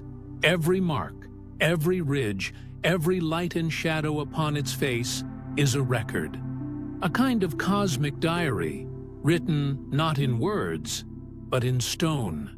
And if we know how to read it, the moon may still be telling us what happened to its long-lost twin. When we look up from Earth, the moon seems familiar, comforting even. But what we see from here is only one face. It has gazed upon us since before the first human gaze existed, locked in synchronous rotation so that one hemisphere always faces Earth, while the other remains turned away, perpetually hidden. For centuries, we didn't even know that hidden side existed. It was only in 1959, when a Soviet probe took the first images, that humanity glimpsed the far side for the very first time. And what we saw was unexpected, unlike the face we know, the one marked by dark basalt plains we call Maria, vast frozen seas that form the lunar man in the moon.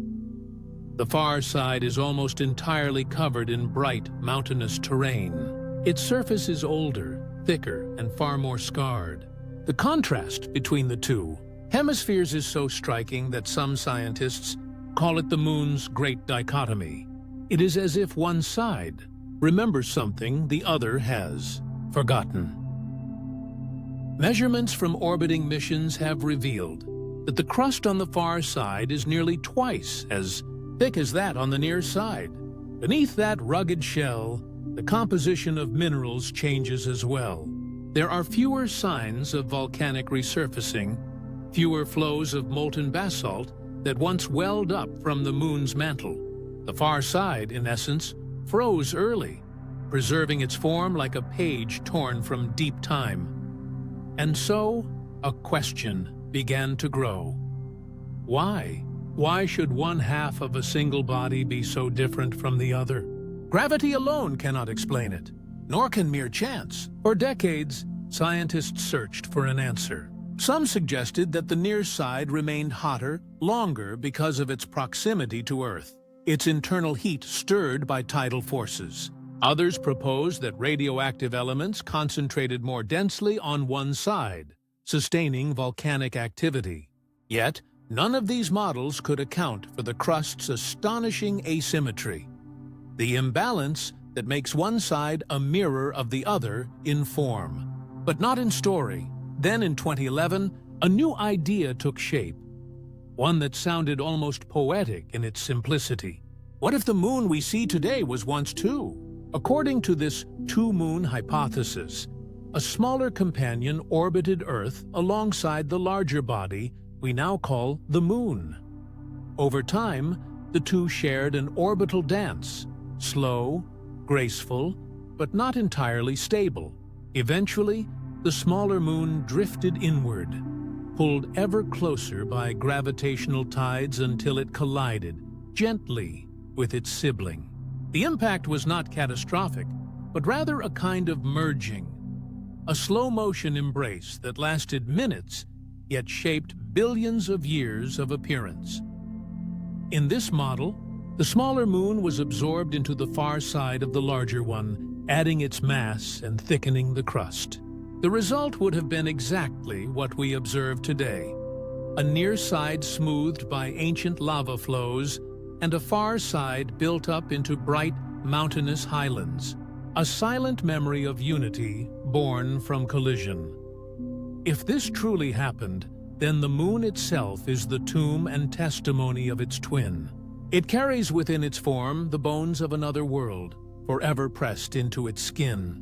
The moon remembers, one might say, even if the earth forgets. It's an elegant story, both scientific and lyrical, one that turns geological asymmetry into a narrative of cosmic kinship. And though we cannot confirm it fully, evidence continues to lean gently in its favor. Computer simulations show that such a merger could produce exactly the observed pattern: a thicker crust on one side, subtle variations in gravitational density, and a smoother near side where molten material flowed to fill the lowlands after the impact. To visualize it, imagine two small worlds, not crashing, but converging, their crusts touching like petals folding together. The smaller one, perhaps just a few hundred miles wide, presses slowly against the other, its heat dissipated long before.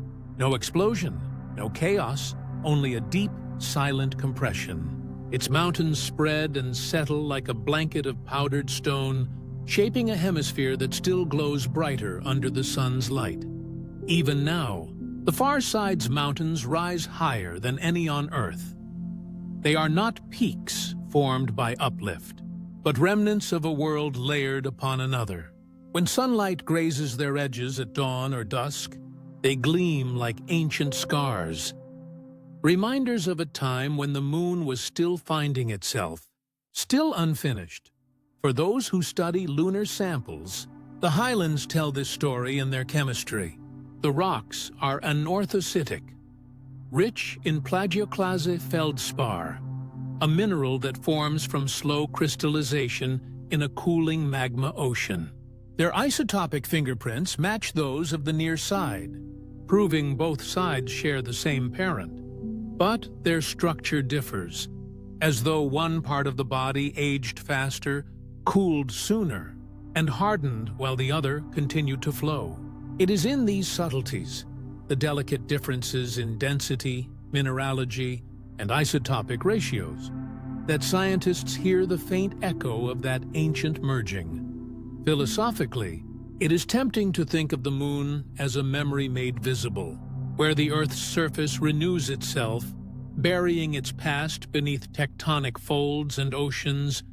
The moon keeps its wounds uncovered. It does not heal in the way living planets do. It preserves.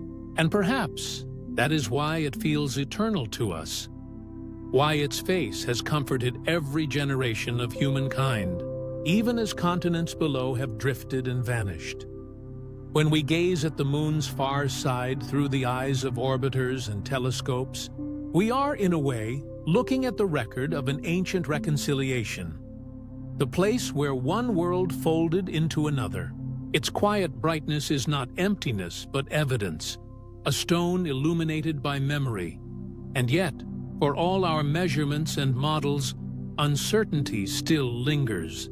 Perhaps the crustal difference came from something else: the asymmetric distribution of heat-producing elements, or the influence of Earth's gravity in the early molten stage. The moon does not correct us. It offers only silence, only the long patience of stone. But within that silence, the asymmetry speaks. It hints at a moment when the sky itself was changed, when a second moon surrendered its identity and became part of something greater. If the moon is indeed half born of loss, then every night it rises is a kind of remembrance, not only of that vanished twin, but of the fragile balance that holds celestial bodies, and perhaps even ourselves together. Soon, we will drift from the moon's ancient crust to the planet it once circled so closely, to the question of whether Earth, too, carries traces of that cosmic event. Perhaps in our own rocks, our own myths, there are quiet reflections of what the moon has already remembered. From here, the story descends softly back to Earth, the quiet companion who bore witness to it all. While the moon carries the visible scars, the Earth hides hers deep beneath layers of transformation, weather, and time. She is a world that does not keep still. Her skin shifts, folds, and renews itself. Oceans erase, winds rewrite, and volcanoes seal what once was beneath rivers of stone. And yet, even the most restless planet cannot completely forget. Somewhere within her ancient rocks, within the silent pulses of her magnetic heart, the echoes of that lost celestial dance still linger. The Earth has always been a patient librarian of memory, though she writes in a language that takes eons to read.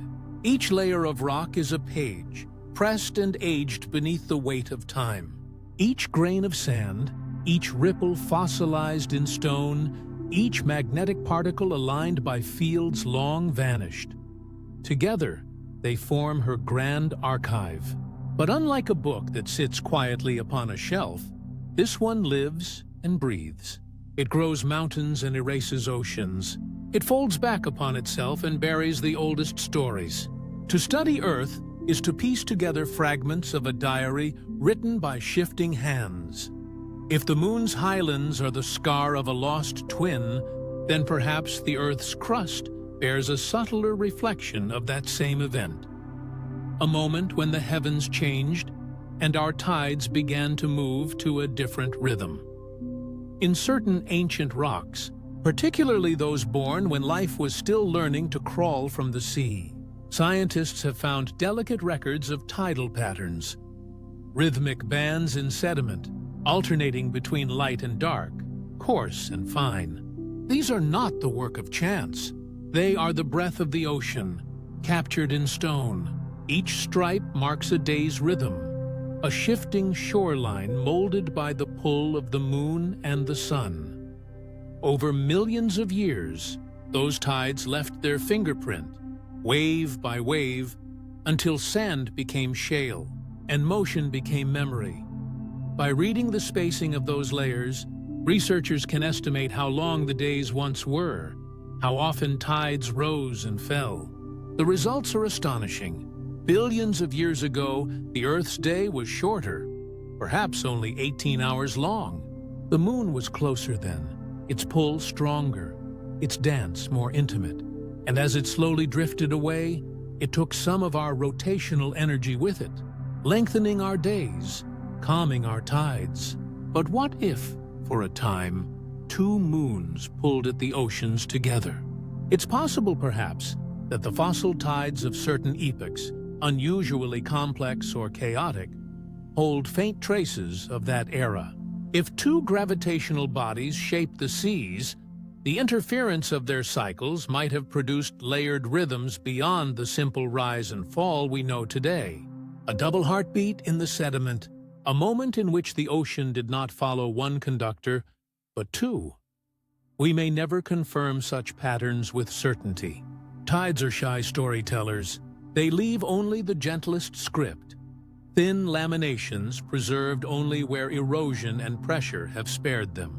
Yet, when viewed under light, those ancient layers look almost like sound waves, frozen mid-echo, or like fingerprints of a world caught between two moons. Deeper still, the Earth hides another kind of memory, one written not by water, but by magnetism. As molten rock cools, tiny particles of iron align themselves with the planet's magnetic field, locking in a record of direction and strength. Each layer of basalt, each cooled flow, becomes a compass frozen in time. By studying these orientations, scientists can reconstruct the movements of continents, the reversals of magnetic poles, and perhaps even global disturbances triggered by celestial impacts. If a second moon once spiraled inward and merged with its sibling, the gravitational shock waves would have subtly altered the Earth's tides and spin. Oceans might have surged differently. Crustal stress could have shifted the planet's heartbeat. Even if fleeting, these disturbances may have been recorded in the alignment of magnetic minerals. A whisper of temporary disarray, an imperceptible pause before stability returned. The Earth's core, too, may hold clues. Its iron heart spins and wobbles, responding to the moon's pull across deep time. Changes in lunar mass, even slight ones, would have changed the core's rhythm, the delicate coupling between spin, tilt, and tide. We might not yet have instruments sensitive enough to trace those ancient adjustments, but the mathematics suggests they exist, hidden like faint fingerprints within the data of paleomagnetism and tidal resonance. It's a strange thought that a lost moon could still shape the behavior of our magnetic field, influencing the planet's pulse even billions of years later. But perhaps that's how cosmic relationships work. Their effects echo far longer than their participants remain. When we study Earth's oldest rocks, the banded iron formations, the stromatolitic limestones, the rhythmic shales, we are not only studying chemistry or sedimentation, we are reading the tides of time. The ocean once lapped against ancient shores beneath skies filled with unfamiliar lights. Somewhere, a second moon may have risen and fallen beside the first, casting twin shadows upon the rippling water. The waves would have responded, subtly but persistently, to their dual pull. Perhaps the corals grew in patterns more complex. Perhaps the earliest rhythms of life, the instinctive cycles of rest and motion, were tuned to that double beat. Even today, we carry echoes of that lunar rhythm within us. Human sleep cycles, reproductive patterns, and tidal behaviors of countless organisms still move in quiet synchrony with the moon. If there were once two, perhaps the memory lingers in our biology, a faint inherited coordination that no longer matches the sky, like a dance learned long ago for two partners, now performed with one. Philosophically, this makes the Earth's geology more than a scientific record. It becomes a kind of emotional archaeology. We are not just decoding minerals, but listening for echoes, the rhythm of what once shaped us. The planet beneath our feet is the most ancient listener we know. She does not interrupt, she only records, slowly, silently, with the patience of gravity. Maybe that's why, when geologists split open a rock and see the fine bands of a billion-year-old tide, they often fall quiet. It is not just science they see, but a fragment of a memory. The sea breathing in time to a sky that no longer exists. And so, while the moon displays her history upon her face, Earth hides hers within her bones. She remembers differently, not through visibility, but through endurance, through the quiet persistence of patterns, through the tilt of a crystal or the layering of silt. Soon, we will turn from the stones beneath our feet to the stories told by our ancestors, the myths that may have remembered the sky long before our instruments could.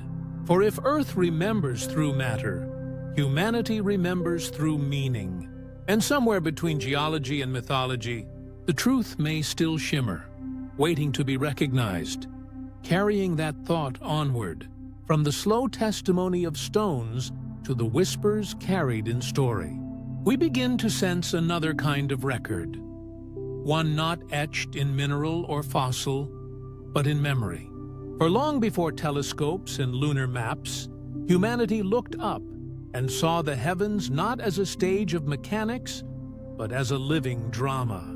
The sky was a manuscript of meaning. Every light that appeared or vanished, every strange hue of dusk or trembling pattern of stars, it all spoke in symbols to those who watched and wondered.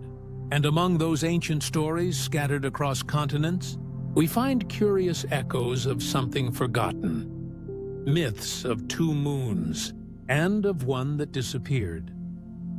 In the cracked tablets of Babylon, scholars have translated verses that speak of Sin, the moon god, and his mysterious twin, a lesser light, who walked beside him in defiance of night. The texts are fragmentary, half consumed by time, but they hint at a companion that once fell from the vault of heaven, swallowed by shadow. Some versions say this fall was punishment, others a sacrifice. To the Babylonians, such cosmic loss might have explained the unevenness of the moon they still saw.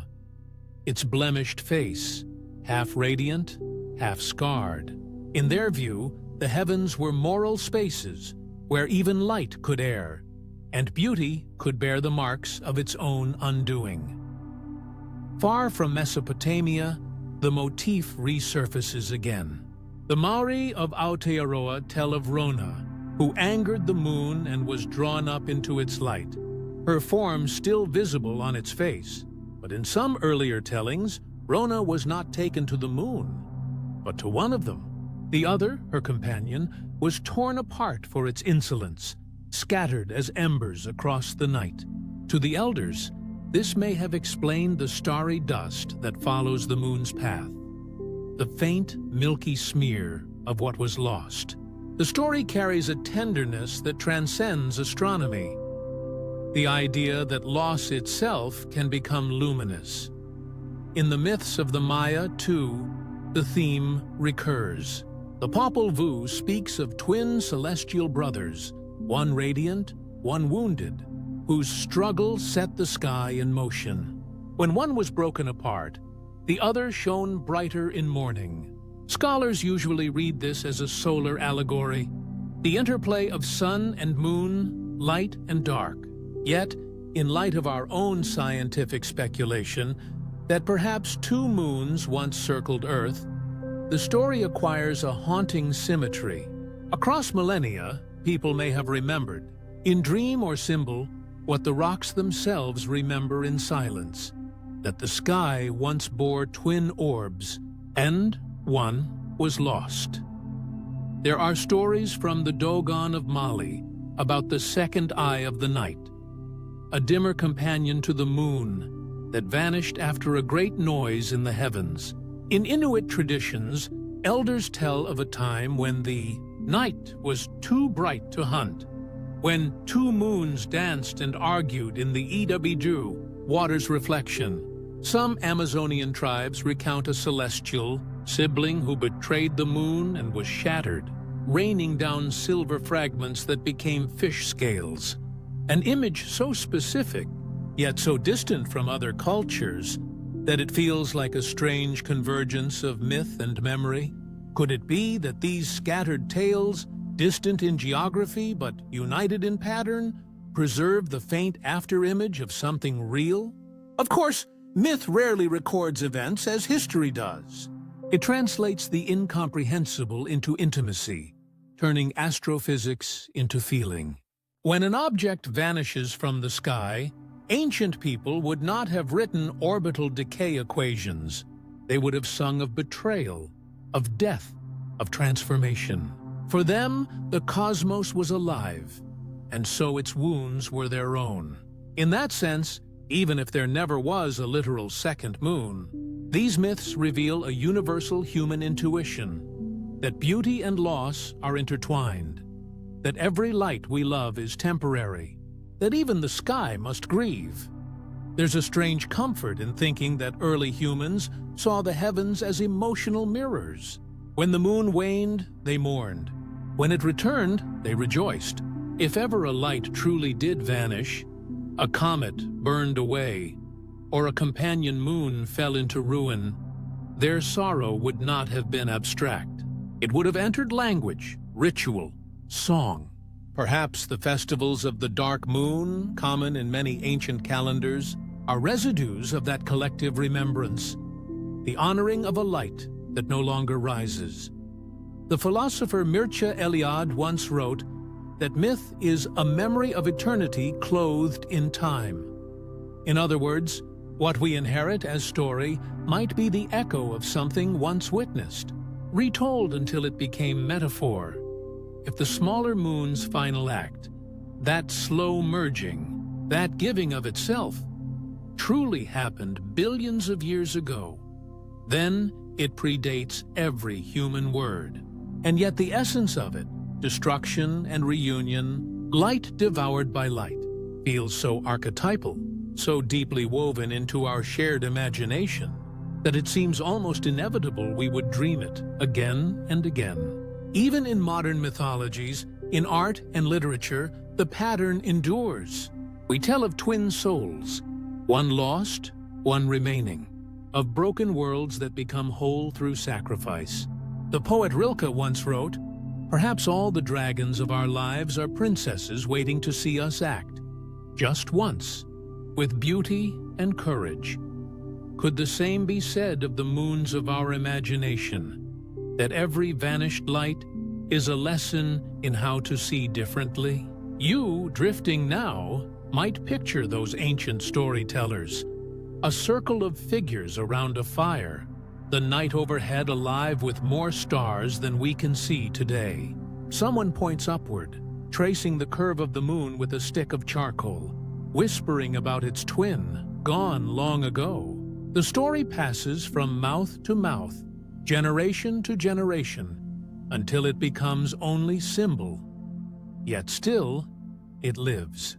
Even now, when we look at the pitted surface of the moon through telescopes or screens, part of us still feels the ache of that ancient absence. We are, in a sense, descendants of that missing light. If you are drifting, let the thought rest gently, that perhaps every myth of loss in the sky is also a myth of reunion, that what breaks apart is not gone, but remade, in memory, in meaning, in the quiet persistence of wonder. The moon remembers, even if the earth forgets, and through story, perhaps we remember too, the echoes of a vanished companion, still circling us in dream. Soon we'll turn from story to evidence once again, from the realm of imagination to the whispers found in the air itself, in the chemical breath of the ancient sky. For if the heavens once held two moons, their traces may still shimmer not only in myth and stone, but in the very atmosphere that enfolds us tonight. From those ancient whispers of a lost moon, the mind drifts naturally toward an even larger dream. The dream of two lights in the sky, not only by night, but by day. Across cultures and centuries, humanity has imagined the heavens as a place of pairs, twin suns, twin moons, twin forces forever circling in balance. These are not just stories of astronomy, but of longing, reflections of a memory, perhaps, that the cosmos once felt more complete than it does now. In the myths of Japan, the Nihon Shoki tells of Amaterasu, the radiant sun goddess, and her brother Tsukuyomi, the cold and distant moon. They once shared the same sky until discord drove them apart. She to the day, he to the night. It is a myth of separation, of light divided from light, and it speaks quietly to something deep within the human heart. The intuition that the world began in symmetry, and that what we now see, one sun ruling the day, one moon the night, is but a fragment of an older harmony. In the high deserts of the American Southwest, the Hopi tell of a time when two suns burned above the earth. Their heat was unbearable, their light unyielding. So the people pleaded with the spirits, and one sun was struck down to restore balance. Even now, they say, its ghost lingers as the moon, a cooling echo of what once was too bright to bear. Here, cosmic change is not destruction, but mercy, a restoration of order through loss. The Norse, too, imagined dual lights. In their creation saga, Sol and Mani, sister and brother, drive chariots across the sky, chased by wolves. Their fates are linked, their paths bound by cosmic rhythm. But prophecy says that one day the wolves will catch them both, devouring sun and moon alike. A story of inevitable endings, of cycles that must close. Yet in this apocalyptic vision, there's also renewal. The promise that after the darkness, a new light will be born. To the Norse, symmetry was not stasis, but a dance of opposites forever approaching, colliding, and beginning again. If we step even further back, beyond specific mythologies, a pattern emerges from the Zulu legends of twin suns quarreling in the sky, to Polynesian chants of two moons who fought for the love of the ocean, to ancient Egyptian hymns that speak of Ra and his reflection. The recurrence is too consistent to ignore. All over the world, long before contact between civilizations, humans spoke of a doubled sky. Perhaps these were poetic intuitions, born of the same human mind in many places. Or perhaps, at some forgotten threshold in our deep past, the heavens did indeed appear different. Two luminous bodies sharing the stage for a time, before one faded into memory. Science offers its own quiet mirror to these tales. We know that binary stars are common. In fact, most stars in the galaxy exist in pairs. Perhaps, in our earliest gaze upward, we inherited that cosmic pattern in our imagination. Even our own sun might once have had a companion. A dim red twin long since cast adrift. Astronomers have given this hypothetical sibling a name: Nemesis. It is said that if it existed, it would orbit the sun at vast distances, its gravitational whispers occasionally disturbing the comets of the outer solar system. There is no proof of Nemesis, only speculation. But it is striking how the name and the myth align. A lost twin, a celestial sibling, blamed for both creation and catastrophe. It is as though our modern science, too, cannot escape the human need for symmetry. Perhaps this longing is older than the myths themselves. From the moment early humans began marking time, carving lunar cycles into bone, tracing the sun's arc with stones, they sought patterns that would hold meaning. Two moons, two suns, two halves of the same rhythm. Day and night, birth and death, ebb and flow. The duality was comforting because it reflected their own existence. The pulse of a heart, the breath that moves in and out. To imagine a sky of perfect symmetry was to imagine a universe that shared our human sense of balance. And when that symmetry vanished, when only one sun and one moon remained, it may have felt like a cosmic wound. You can almost feel that yearning even now, in the way we speak of halves and pairs. We call someone a soulmate, a twin flame, a reflection. We imagine destinies entwined, forces opposing yet complementing. Perhaps the roots of those feelings are not merely psychological, but cosmological.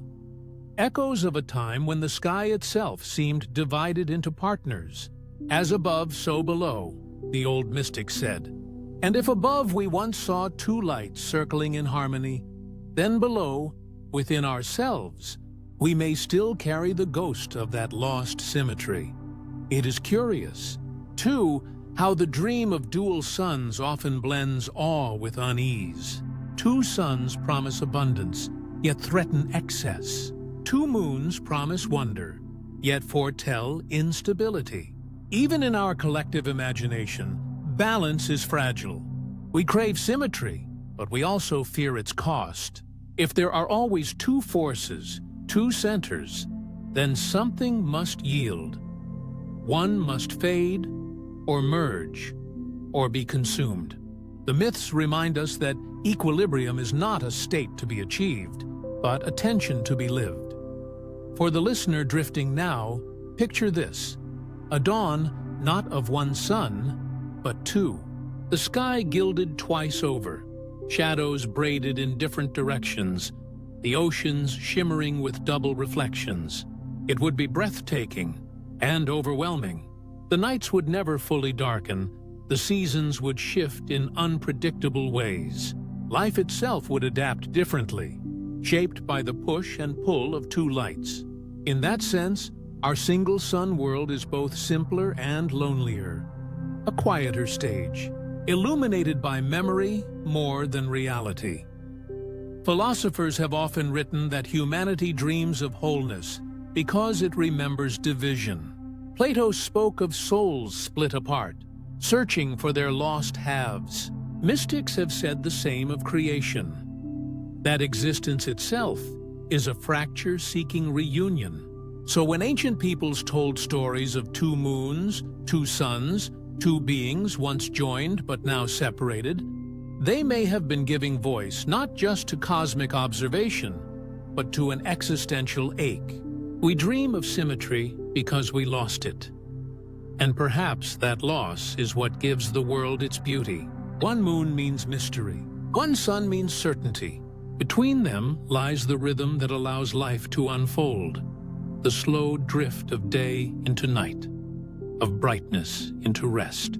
Were there two of each, the pattern might be too complete, too blinding. Imperfection leaves space for story, for wonder, for meaning. The myths of twin lights remind us that imbalance is not failure, it is the heartbeat of creation itself. So as we drift from tales of two suns and two moons back toward the human world, to the hands that built calendars, carved stones, and watched the sky for signs, we begin to see what these stories truly are. They are not records of celestial physics alone, but meditations on belonging. For in every tale of cosmic balance lost, humanity finds itself reflected. Small, searching, poised between light and shadow, forever learning how to live in a world that is almost, but never perfectly, whole. Soon, we'll turn to that human act of meaning-making, how early civilizations took the rhythms of the sky and wove them into ritual and belief. The heavens may have changed, but the impulse to find harmony within them endures, still circling us like a memory that refuses to fade. Carrying that thought onward, we find ourselves standing not beneath the twin lights of some imagined sky, but within the mind that dreamed of them, the human mind, fragile and luminous, always reaching backward toward what it has lost. When the stones are silent and the stars no longer speak, imagination becomes the instrument by which we remember. It does not merely decorate absence, it preserves what absence would otherwise erase. Perhaps that is what myth truly is. Not falsehood, not fantasy, but memory's last defense against forgetting. When oceans swallow their shorelines and mountains grind themselves into dust, when the evidence of what once was slips beyond reach, something in us refuses to let it go. The mind gathers the fragments that remain, a shadow, a pattern, a whisper of wonder, and weaves them into story. Maybe myths are fossils of emotion, pressed deep into the sediment of our collective mind. They hold the shapes of feelings so vast that no words could contain them, only images. A moon that vanished, a sun that divided, a sky that once felt fuller than it does now. In this way, imagination is not a luxury. It is an evolutionary adaptation of the spirit. To imagine is to keep alive the thread between cause and meaning, between what is seen and what is felt. The first storytellers, sitting around their fires beneath the turning heavens, did not have telescopes or equations, but they had pattern and they had memory. They watched the tides rise and fall, and they wondered why. They saw eclipses and comets and meteor trails, and in the tremor of awe that followed, they felt something ancient stirring. The need to turn uncertainty into narrative. And that need, that quiet insistence to name what is unknown, may have been as vital to survival as any tool or flame. For what is survival, if not memory carried forward? Every creature in its own way remembers. A flower remembers the sun's return. A salmon remembers the taste of the river mouth.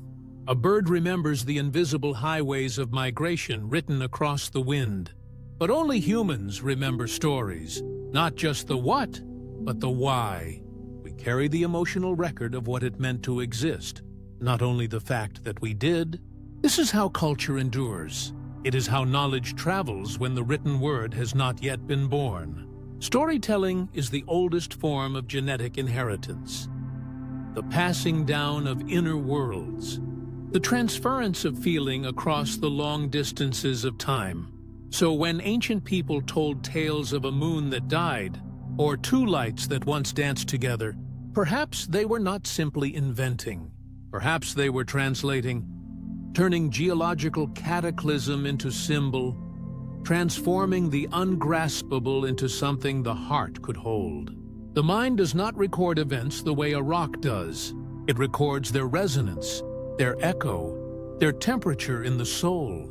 When faced with loss too vast for language, it creates myth as a kind of emotional geology, layers of awe, fear, reverence, and wonder compressed until they form a landscape of meaning. Imagine, for a moment, that long before history, some great light in the night sky changed, brightened, then fractured, then was gone. The people who saw it could not have known the physics behind it, but they would have felt it. The sudden absence, the strange silence that follows cosmic noise. Perhaps they spoke of it around the fire that night, voices hushed, hearts unsettled, and in their telling, something profound began. The attempt to make sense of the unspeakable. That attempt never stopped. It continued into our myths, our religions, our philosophies. It is what makes us human. The refusal to accept silence without song. Imagination, then, is not only a bridge to the past. It is a way of holding the present steady against the pull of oblivion. It allows us to live with mystery without collapsing beneath it. The same mechanism that once crafted myths of lost moons now crafts the sciences that seek to verify them. In that sense, curiosity itself is an heir to myth. Science, at its heart, is a disciplined form of wonder. Both are languages of remembrance, one spoken in metaphor, the other in mathematics. Both driven by the same desire to understand where we came from and what has been lost along the way. Perhaps this is why we dream so vividly of the sky. The heavens are vast enough to carry our grief without breaking.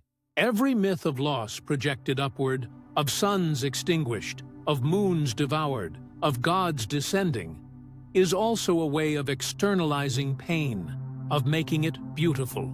The night sky becomes the mind's theater, the place where memory and imagination can perform their long duet. And even as the stars change positions, even as civilizations rise and fall, the performance continues. We still look up and tell stories. We still trace patterns and give them names. In doing so, we are not only observing the cosmos, we are remembering ourselves. For the listener drifting now, it is worth considering that the very act of listening, of staying with a story until it unfolds, is a form of survival too. The human mind rests best when it finds rhythm, when it can follow meaning across time. Each tale, each image, each imagined moon that once was, helps us feel less alone in the immensity of history. If our species has learned anything from all its ages of sky watching, it is this: memory is not bound to evidence. It is carried in imagination, in art, in dreams that refuse to die even when their subjects do. And so the myths remain, not as relics of ignorance, but as monuments to the persistence of feeling. They are the proof that even when the earth forgets, humanity remembers. We remember through poetry, through ritual, through science, through the quiet act of wondering. We remember not just what happened, but how it felt. That emotional fossil record runs deeper than any stratum of stone. It is imprinted in the collective pulse of the species, an inheritance older than language, older even than fear. Perhaps that is why, when we imagine a lost moon, it feels less like speculation and more like déjà vu, as if we are recalling something we were never meant to know, but somehow still do. Maybe, in some ancient corner of our shared awareness, the memory persists, of two lights dancing above, of one fading into the other, of silence following brightness. It is not proof we seek, but connection to the cosmos, to each other, to the long continuity of being. And as the mind drifts deeper into this vast contemplation, the next question begins to emerge softly, like a tide rising in the dark. If such a cosmic loss once occurred, if imagination and myth were our means of remembering it, how might that loss have changed the story of life itself? How might the earth and every living thing upon it have been shaped by the absence of what once was? That is where we turn next, into the quiet corridors where memory becomes evolution, and where even extinction finds a way to create. From the fading echo of memory and myth, let us drift gently now into the realm of speculation, into the world that might have been. We leave behind the echoes of vanished moons and turn instead toward what their light could have done, how their shared glow might have painted the surface of Earth, not only in shadow and silver, but in behavior, in evolution, in the quiet habits of life. Because light, even when borrowed, has always been an architect of existence. It decides when things wake, when they hide, when they bloom, and when they rest. And if two moons once shone upon the same oceans, the same forests, the same sleeping continents, their doubled radiance would have written an entirely different chapter in the story of life. Imagine a night not as we know it, not velvet and deep, but patterned with twin luminosities. Two disks moving in slow counterpoint, each casting its own soft geometry of shadow. The larger moon, full and serene, ruling the seas. The smaller, delicate and pale, tracing its companion's path like a whisper of silver ink across the sky. Between them, the Earth's nights would never be fully dark. The line between dusk and dawn would blur, not erased, but endlessly rewritten. One moon rising as the other waned, their cycles overlapping like intertwined tides of light. For the earliest life that crept from the water to the land, this alternating brilliance might have been both a gift and a challenge. Many creatures today depend on darkness as a boundary, a cue for when to hunt, to sleep, to mate. But under two moons, that boundary would be uncertain, a shifting pulse of brightness and shadow. Nocturnal predators might have adapted sharper senses not for darkness, but for dim light, learning to stalk under the ghostly gleam of two overlapping moons. Prey, in turn, might have evolved subtler camouflage, shimmering not to hide from the day, but from the twin reflections that wandered across the night. The forest floor could have glowed with restless motion, wings, eyes, and scales, reflecting light from two angles, two rhythms. Perhaps even the stars would have seemed more distant.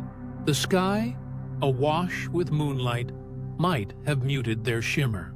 The night would not have been black, but a kind of pale indigo, rippled by cloud and tide. For humans, had we evolved under such a sky, our language for darkness itself might be different. Not an absence of light, but a negotiation between two gentle sources. Poets might have written of double shadows, of paired nights, of the time between moons. The very concept of loneliness might have felt foreign, for the sky itself would have been companioned.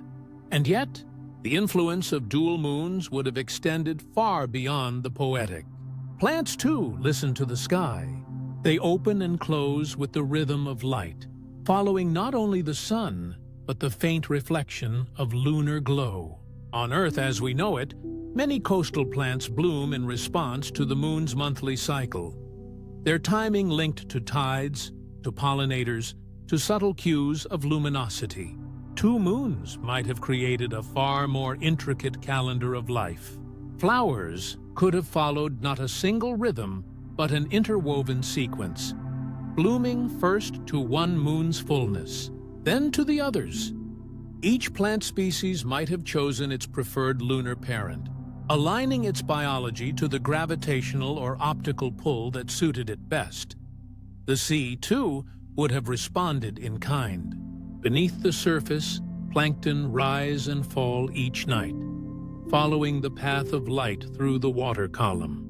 2 moons would have meant 2 competing tides of illumination, a double helix of movement winding through the ocean's depths.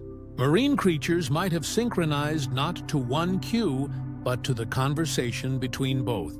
Their migrations, spawning, and feeding might have formed a slow dance choreographed by 2 celestial partners.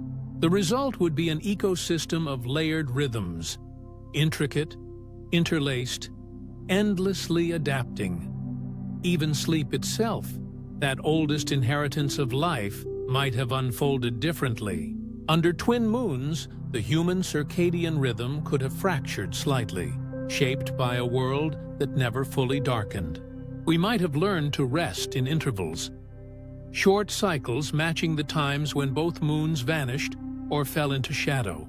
Our nights could have been restless, dreamlike, filled with silver light filtering through leaves or cloud. Dreams might have carried the imagery of those shifting orbs, symbols of duality, of change, of things always in motion. Perhaps our myths of balance, of twin gods or celestial lovers, would have found roots not in invention, but in nightly observation. Consider also the emotional weight of light itself. Darkness in our world has always carried metaphor for mystery, for danger, for introspection. But in a world of 2 moons, night might not have felt threatening. It might have been gentle, soft, endlessly present. Fear of the dark could never have taken root. The human psyche might have developed differently, less attuned to the unseen, more accustomed to perpetual visibility. Civilization itself might have evolved faster under the comfort of light. Campsites could have stretched longer into the night, early hunters navigating more easily, artists painting with pigments that glowed faintly under lunar reflection. The age of fire might have come later, for perhaps the world would have needed it less. Yet, as with all gifts of abundance, there would be complexity. Constant light can blur the rhythms that guide rest, growth, and reproduction. Some species might have struggled to find balance, their internal clocks pulled between 2 gravitational hearts. The ocean tides, too, would have become more elaborate, sometimes reinforcing, sometimes canceling, creating strange and unpredictable coastal patterns. The world's shorelines might have pulsed with a more intricate beat, a song of tides overlapping, sometimes whispering, sometimes roaring. Early life along those coasts, the first forms to crawl onto sand or stone, would have had to learn resilience amid that unpredictability. Life, as it always does, would adapt, not toward simplicity, but toward complexity. In that complexity, there is beauty. The light of 2 moons would not only have shaped ecosystems, it would have shaped emotion, art, and consciousness itself. To look up and see not solitude, but relationship. 2 orbs eternally orbiting, balancing, merging, might have taught us early the language of interdependence. The sky would not be a singular, silent witness, but a dialogue.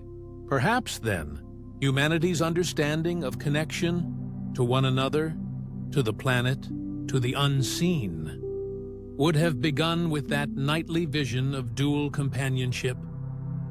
If the moon, as we know it, is the mirror of our solitude, then 2 moons would have been the mirror of our unity. They would have reminded every creature that the universe does not move in isolation, but in harmony, in the constant negotiation between forces, light and shadow, pull and release, presence and absence, all parts of the same slow choreography. And as that light spilled across ancient forests and oceans, life would have grown in ways subtly different, yet deeply familiar, following the same quiet directive that all life follows: to adapt, to endure, to find meaning in the cycles above. Perhaps, in that doubled illumination, evolution itself would have taken new forms. Species that glowed faintly under moonlight, eyes evolved for perpetual dusk, dreams shaped by two celestial reflections instead of one. Soon, we'll look deeper into those rhythms, into how two moons would have stretched not only the seas and the shadows, but time itself, altering the patterns by which life measured its pulse. For light does more than reveal. It dictates the tempo of existence, and under two guiding lamps, the dance of Earth might have moved to a different, more intricate song. From that quiet light shaping the pulse of life, the imagination drifts outward, toward the restless skin of the planet, where water meets land in endless negotiation. For as much as the moon touches the night, it also governs the tides, drawing the oceans in slow breath, pulling and releasing forever. And if once there were two moons, two celestial companions tracing their mirrored paths, then Earth's waters might have known a rhythm more intricate than anything alive today can feel. Imagine standing upon a primordial shore billions of years ago, long before eyes evolved to see the moonlight. The seas moved not in the steady inhale and exhale we know, but in overlapping currents, one tugged by the nearer moon, another by the farther. Sometimes their pulls would align, creating tides of great reach, sweeping across beaches and into tidal flats. At other times, their rhythms would fall out of step, one drawing the sea inward, while the other let it fall away. The result would not have been simple ebb and flow, but a liquid heartbeat of complex pattern. Double crests, double pauses, ripples within ripples, each shaped by the slow celestial choreography above. Such waters would have demanded patience from the first forms of life. Small organisms clinging to stones or buried in sediment might have adapted to tides that never quite repeated. Some days the sea might have reached them twice as long. On others, it might have vanished sooner, leaving them dry. In these conditions, resilience would become an art. Shells thickening, spores toughening. Rhythms of feeding and dormancy woven around two shifting masters in the sky. Over millions of years, this dual-tide world might have sculpted coastlines unlike any we know. Imagine estuaries not shaped by predictable loops, but by drifting, interlaced pulses. Rivers might have stretched further inland before retreating. Bays would have swollen and narrowed in irregular tempo, their floors etched with spirals of silt and shell.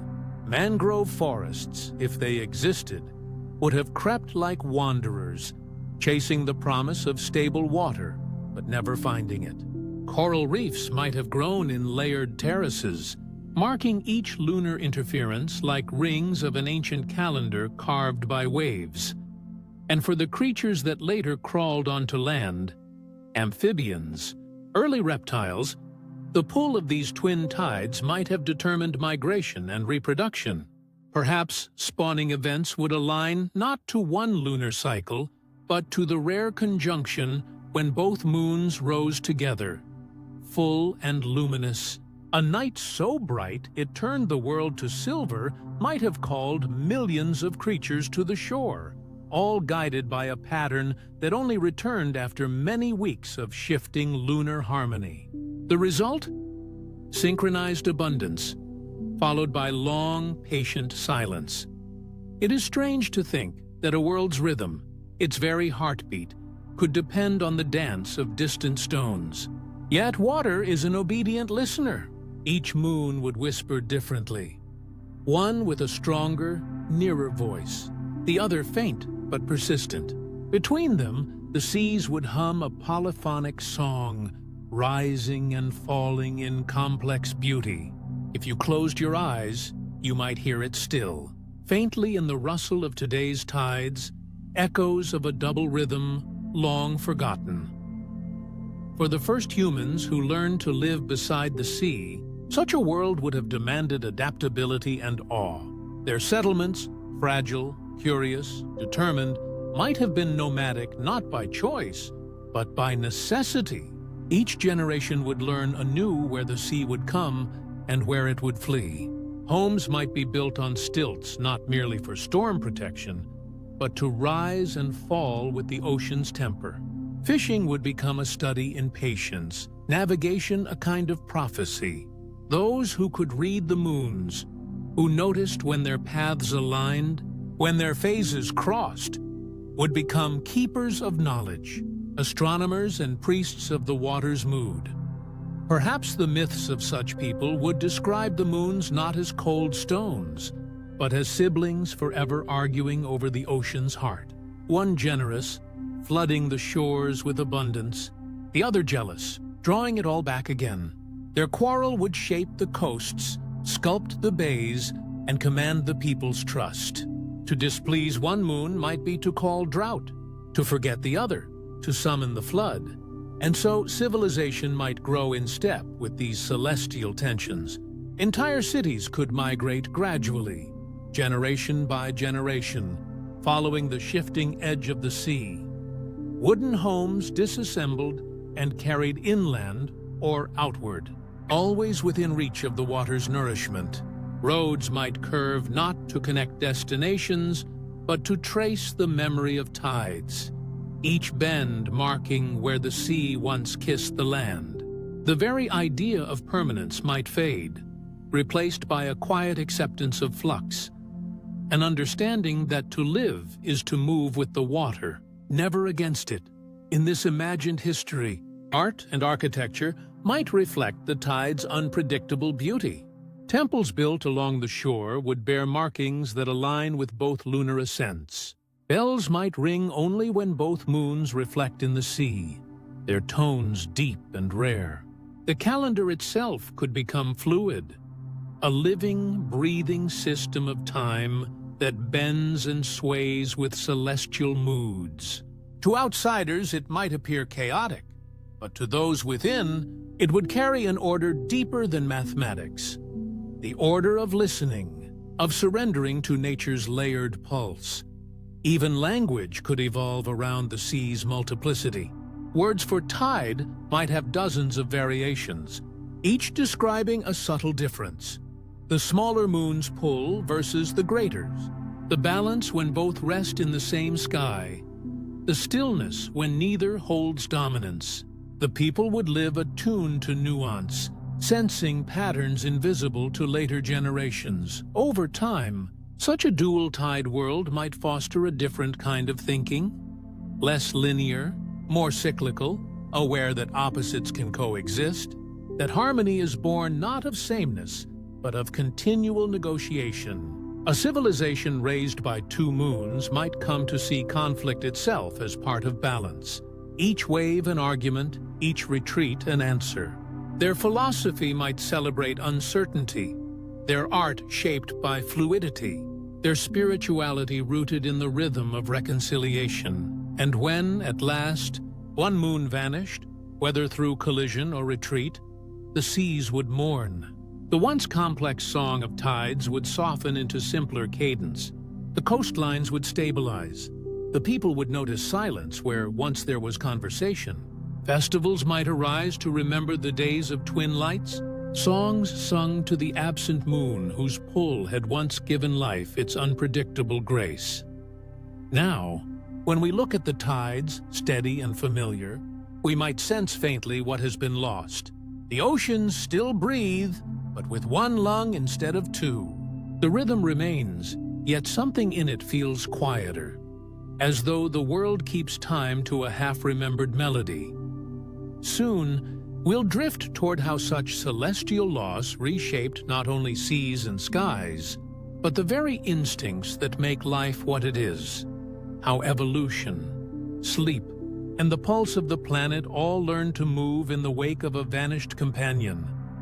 Carrying that rhythm of the shifting tides onward, the imagination rises now from the sea's edge to the realm of time itself, to the quiet architecture of days and nights that every culture at some point has tried to measure. For time is not only counted by shadows or seasons, but by light that returns. And if the sky once held two moons, then humanity's relationship to time, to waiting, to ritual, to meaning, might have unfolded in a more layered, almost musical way. With two moons, there would not be one cycle to follow, but two, each waxing and waning in its own rhythm, each telling a different story of renewal and loss. The larger moon might have governed the tides and the planting seasons, its full phase marking the pulse of Earth's fertility. The smaller one, quicker and more changeable, might have guided shorter cycles, the rhythms of migration, of ritual, of personal reflection.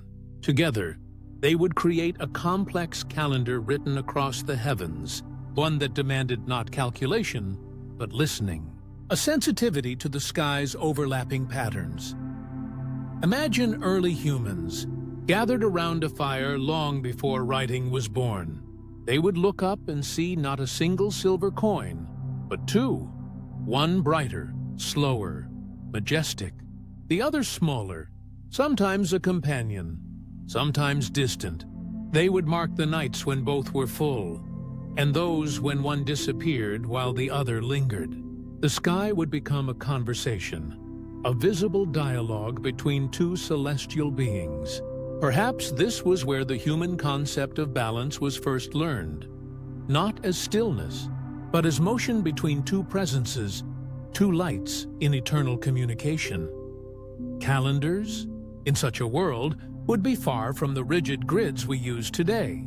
They might have resembled woven fabrics, overlapping threads of lunar months, each strand twisting and merging in ways that reflected both moons' rhythms.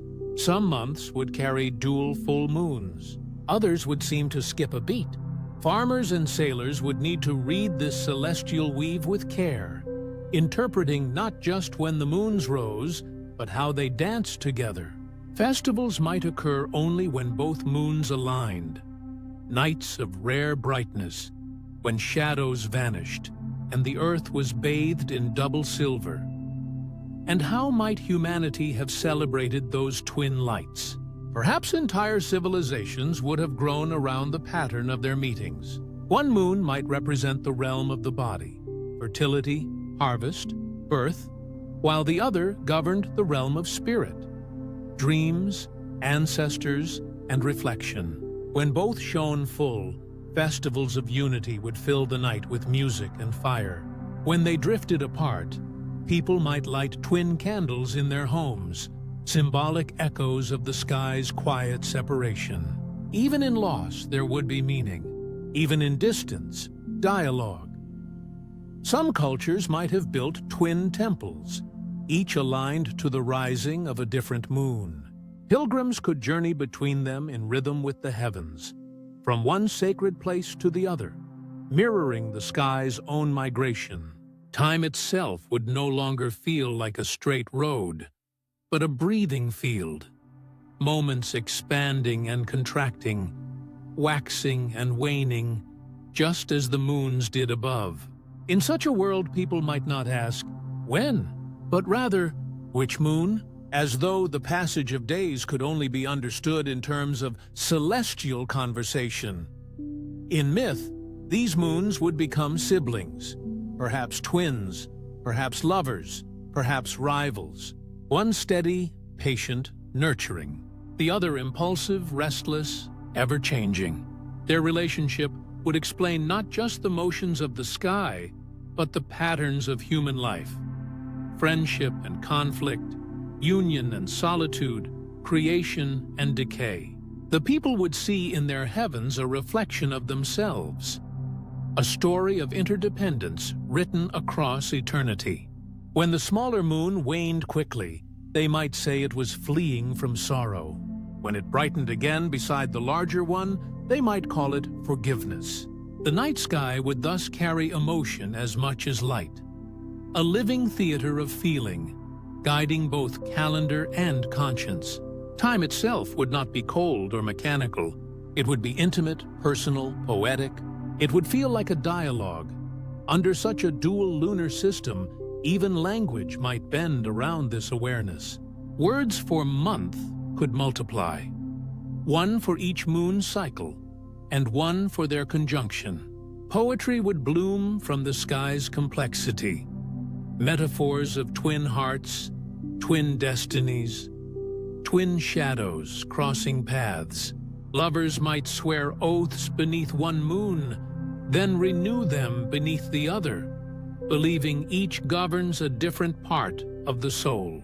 The smaller moon's faster orbit might become a symbol of passion or impermanence, while the larger embodied wisdom and endurance. Their cycles together would teach patience, that not all meetings come when we wish, and not all separations mean the end.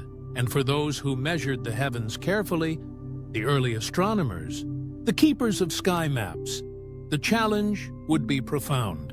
Predicting one moon's path is already an art. Predicting two, an act of devotion. Each orbit would weave through the others, forming celestial patterns that might take generations to understand. Perhaps their priests would create vast circular calendars carved into stone, not with neat months, but with spirals and interlocking loops, maps of rhythm rather than count. Time would be read more like music than arithmetic, a composition of cycles, sometimes harmonious, sometimes dissonant, but always alive. It's possible that this way of measuring life, through correspondence rather than precision, would shape how humanity itself evolved philosophically. In a world guided by two moons, balance would never mean stillness. It would mean motion, communication, and the ongoing reconciliation of differences. To live well might mean to live in tune, not with one fixed rhythm, but with two that continuously shift, occasionally align, and sometimes oppose. People might see virtue not in certainty, but in grace, the ability to move fluidly between changing cycles without losing one's inner rhythm. And perhaps, when one moon eventually vanished, torn apart in the great celestial merger or drifted away into darkness, humanity's sense of time would change forever. The world would seem quieter. Calendars would simplify. The festivals that once required two full moons would fade into legend. Yet something of that earlier complexity might remain, buried deep in cultural memory. The yearning for symmetry, for twin forces in balance. It might echo in myths of lost twins, of parted lovers, of dual gods once united, but now estranged. Even our modern fascination with cycles, the weeks, the months, the seasons repeating endlessly, might carry faint traces of that ancient dialogue. Somewhere within us, there may still be an instinct that time is not singular, but relational, that it breathes between forces, between lights, between stories. If you close your eyes, you might imagine those twin moons once more, drifting across the ancient sky, their light falling softly upon oceans, upon sleeping forests, upon early minds learning to count by glow.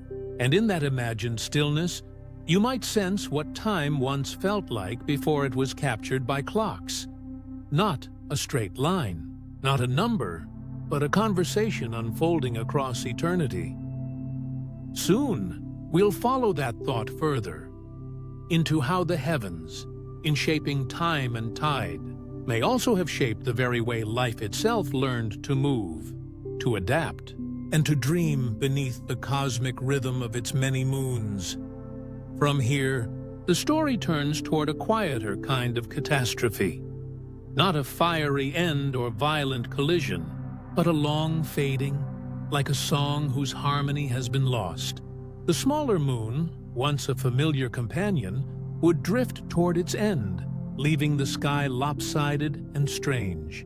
For those who lived beneath it, the change would not arrive in a single night.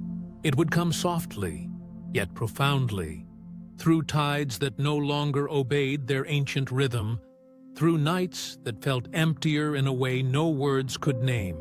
The sky, once a conversation between two lights, would fall silent. The first to notice would be the sea. The twin tides that had once breathed in counterpoint, one pulling high while the other whispered low, would lose their balance. The waves, accustomed to their double rhythm, might stumble for centuries before finding a new equilibrium. Shorelines would shift. Rivers would hesitate where they once met the ocean. In the fossil record, future scientists might find confused layers, bands of sediment that speak of strange, unstable tides, of coastlines that advanced and retreated, as if the sea itself were grieving. For early life, this change would be as profound as any extinction. Species that relied on the dual cycles of ebb and flow, small crustaceans, delicate corals, coastal plants tuned to the pull of two moons, would have to adapt or vanish. The ocean, once a diary written in two hands, would learn to write with one. And in that rewriting, whole ecosystems might shift.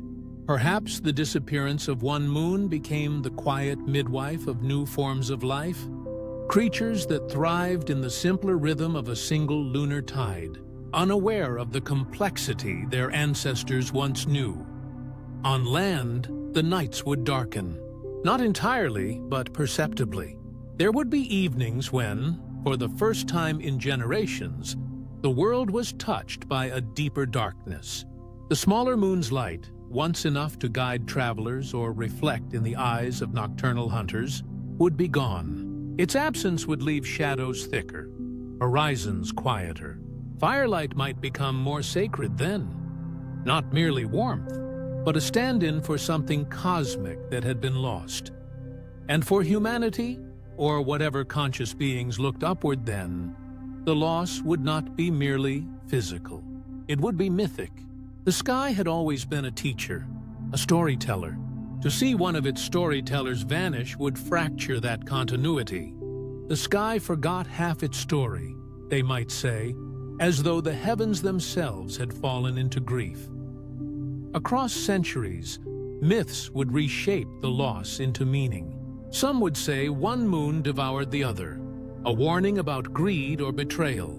Others would imagine a sacrifice, one moon giving itself up so that Earth might live, a cosmic act of love.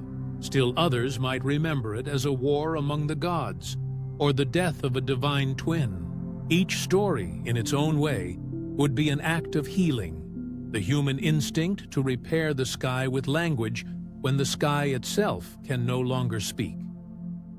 In ancient temples, priests might notice that their calendars no longer fit. Festivals tied to twin cycles would fall out of step. The sacred nights of double moons would cease. Confusion would ripple through the rhythm of ritual. When to plant, when to celebrate, when to mourn. Slowly, societies would adapt, simplifying their calendars, revising their myths. But beneath the surface of adaptation, something deeper would remain. A sense that time itself had become poorer, less musical. A silence would linger, not in the air, but in the structure of thought. You can imagine how such a change might echo through architecture and art. Cities once aligned to two celestial risings would find their symmetry broken.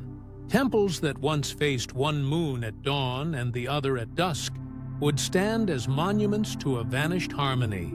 Artists might carve one moon whole and the other as a ghost, a faded circle, half erased, yet still present in memory.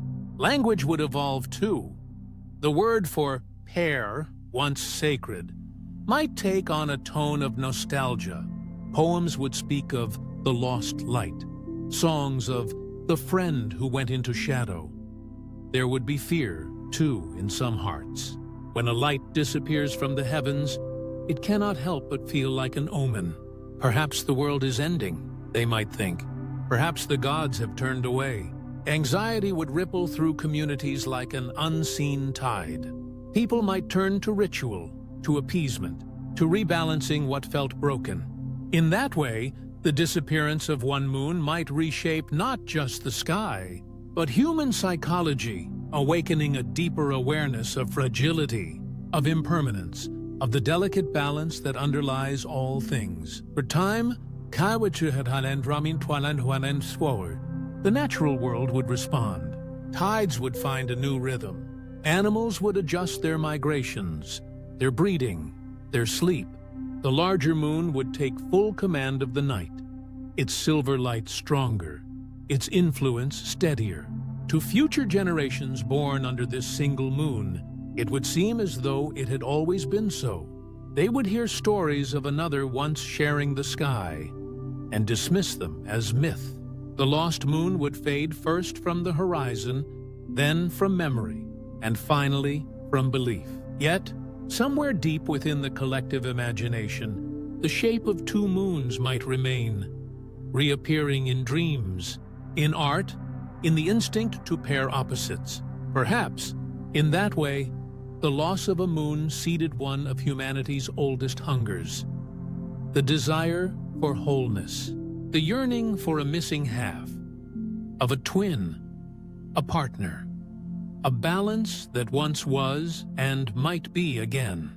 Every myth of reunion, every philosophy of harmony, every story of heaven and earth reaching toward each other could be, in some forgotten way, the echo of a time when the sky truly was divided, and the world knew what it meant to lose half its light.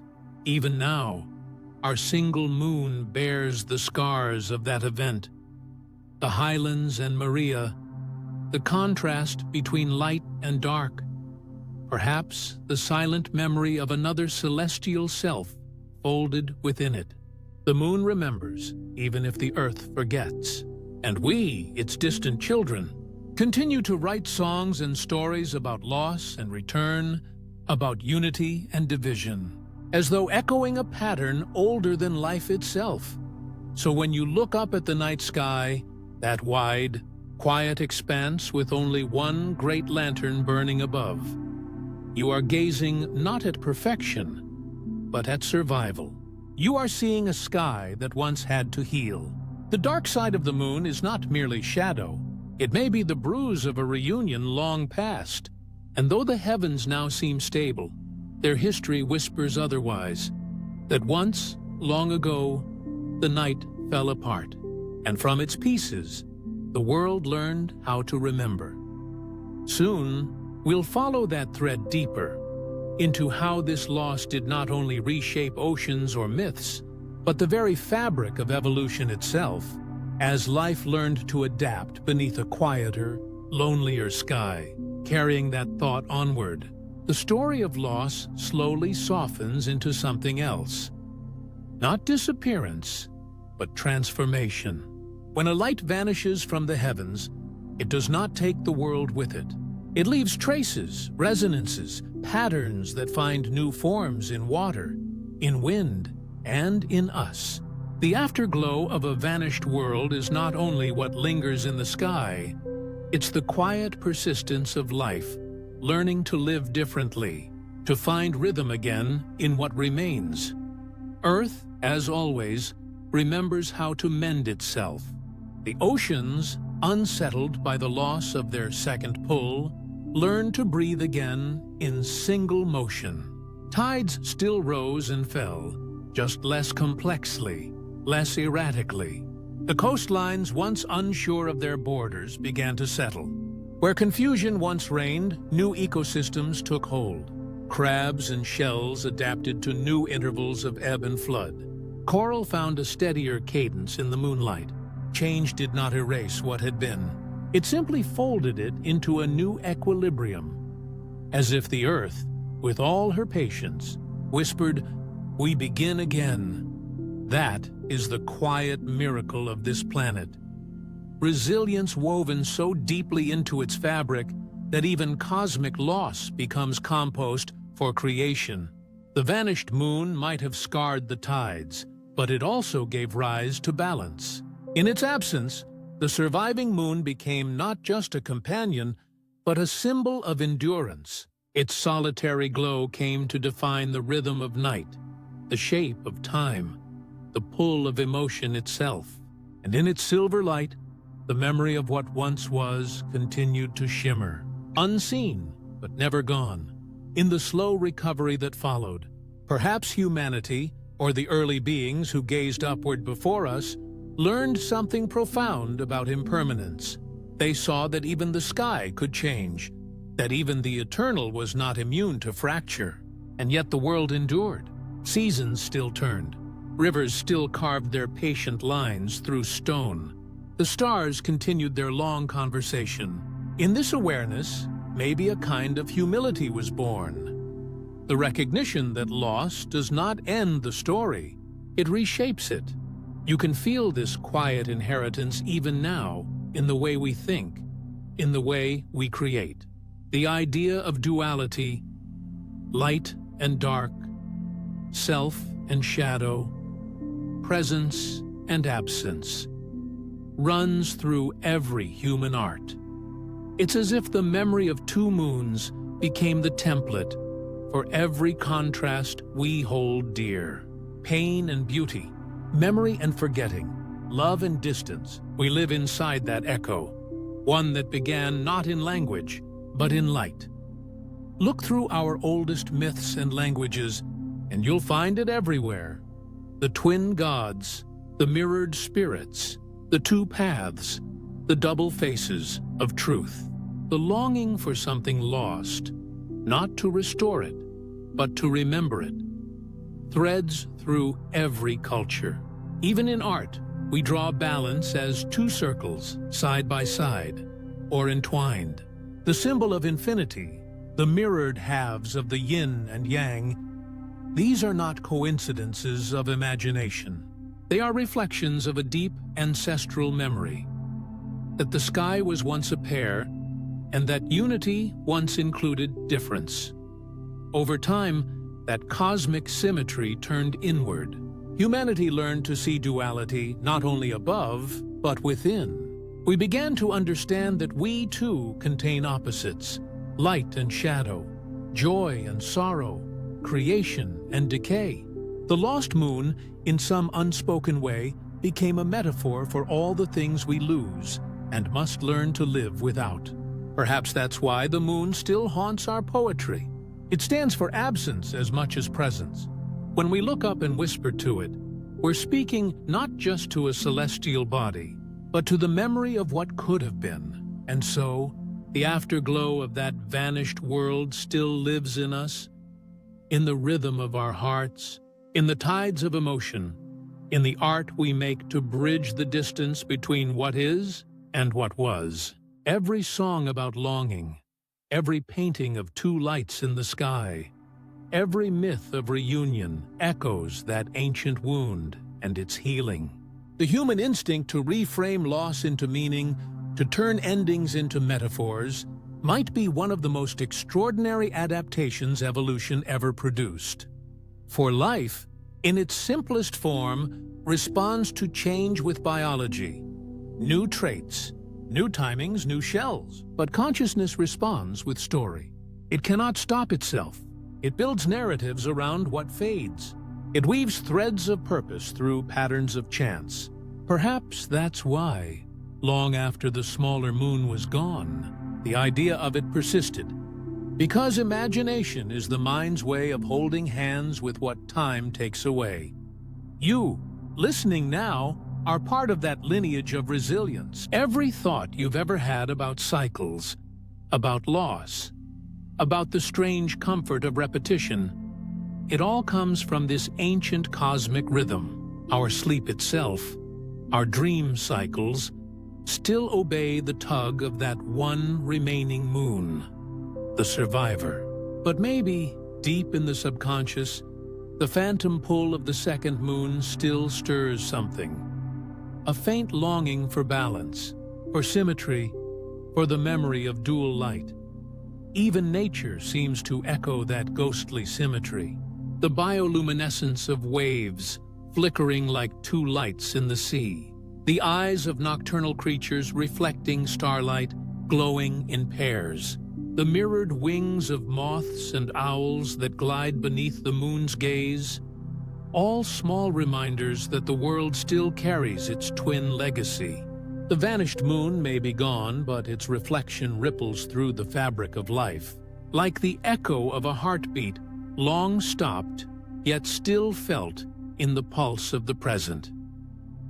And perhaps that's what resilience truly means.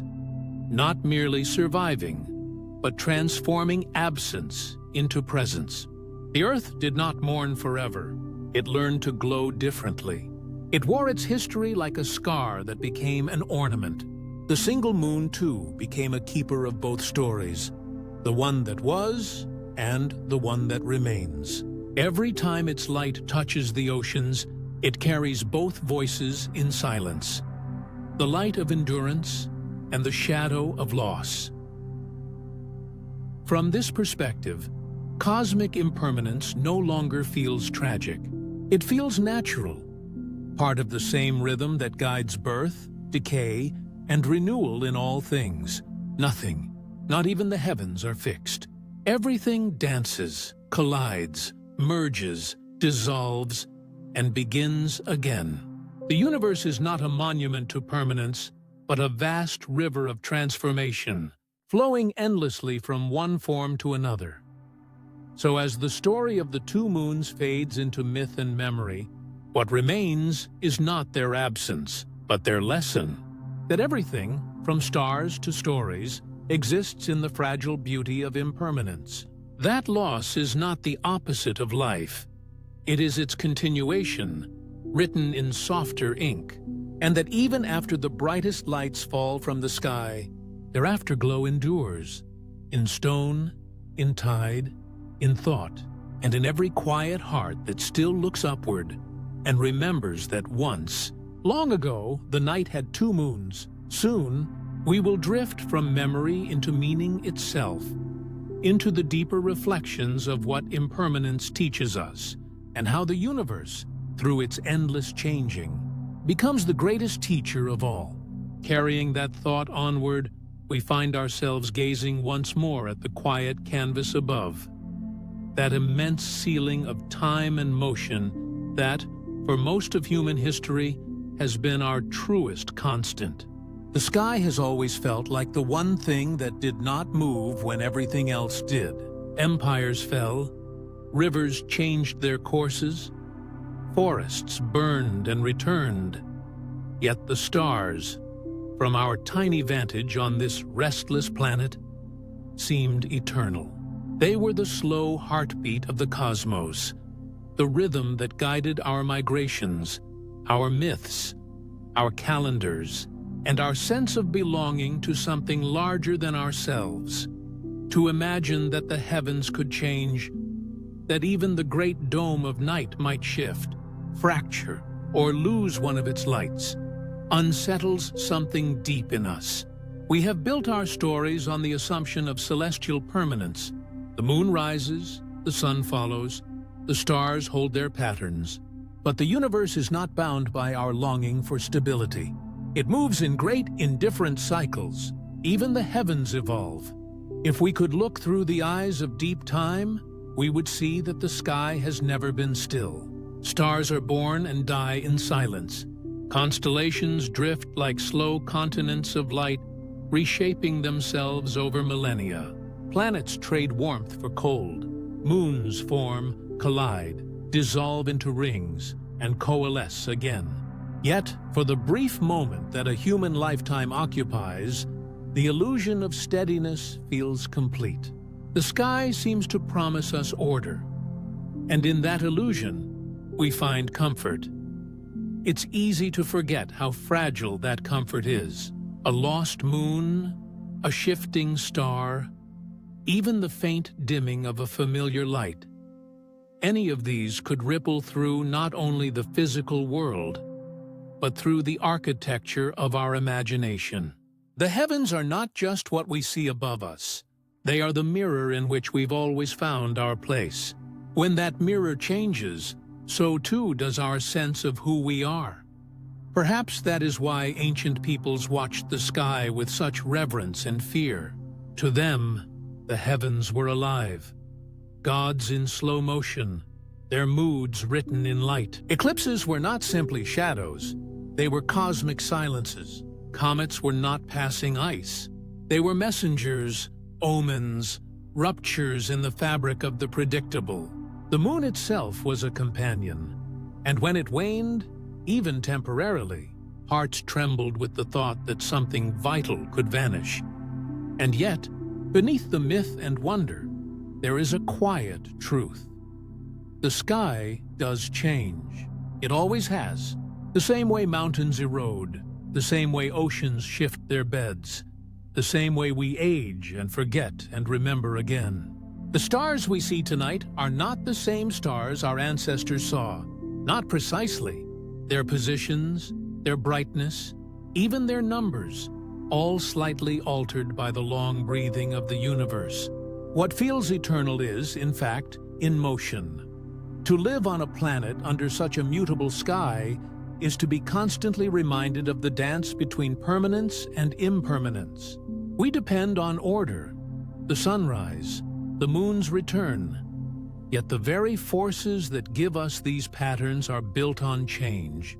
The Earth's tilt wobbles, its orbit stretches, the moon drifts away from us a little farther each year.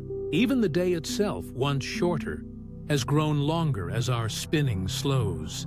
The universe does not stop to hold a moment still for us, and perhaps that's what gives each night its quiet ache of beauty.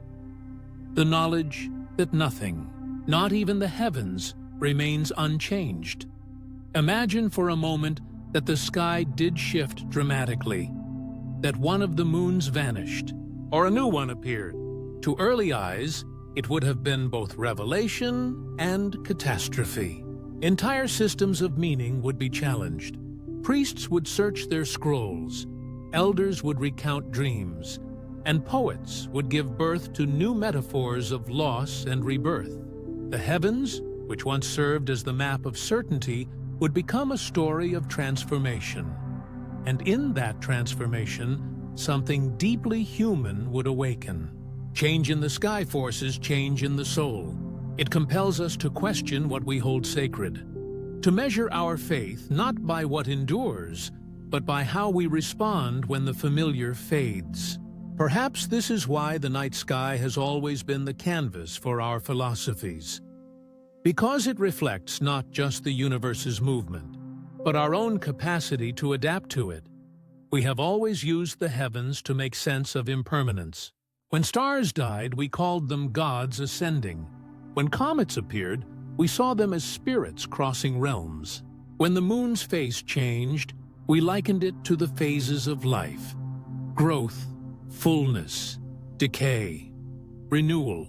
Even now, when we understand these cycles scientifically, their poetry remains. We still speak of waning and waxing, of dark moons and new beginnings. Somewhere in us, the emotional gravity of those lights has not lessened. Perhaps the true meaning of the changing heavens is not destruction or chaos, but continuity of another kind, a continuity through transformation. The same stars that burned before our species existed now pulse their fading light into our retinas, their photons having traveled millions of years to reach us. In that sense, every act of looking at the night sky is a conversation across time. What we see is already past, and yet it shapes our present. Change and permanence coexist in the same moment of sight. It might be comforting to think that even as the heavens evolve, they carry our gaze with them. That each generation adds its own interpretation, its own myths, its own way of making meaning from motion. The sky is not a fixed scripture, but a living text, rewritten endlessly by both nature and imagination. The stars drift, yes, but so do we, through eras, through beliefs, through understandings that shift like constellations seen from different latitudes of time. If you are drifting now, somewhere between thought and stillness, you can almost feel the truth of it. The quiet pulse of the earth beneath you, the faint hum of rotation, the moonlight brushing your closed eyes. All of it part of one vast choreography. Nothing is still, and yet everything feels at rest. That is the paradox of cosmic order. Motion so immense that, to us, it feels like peace.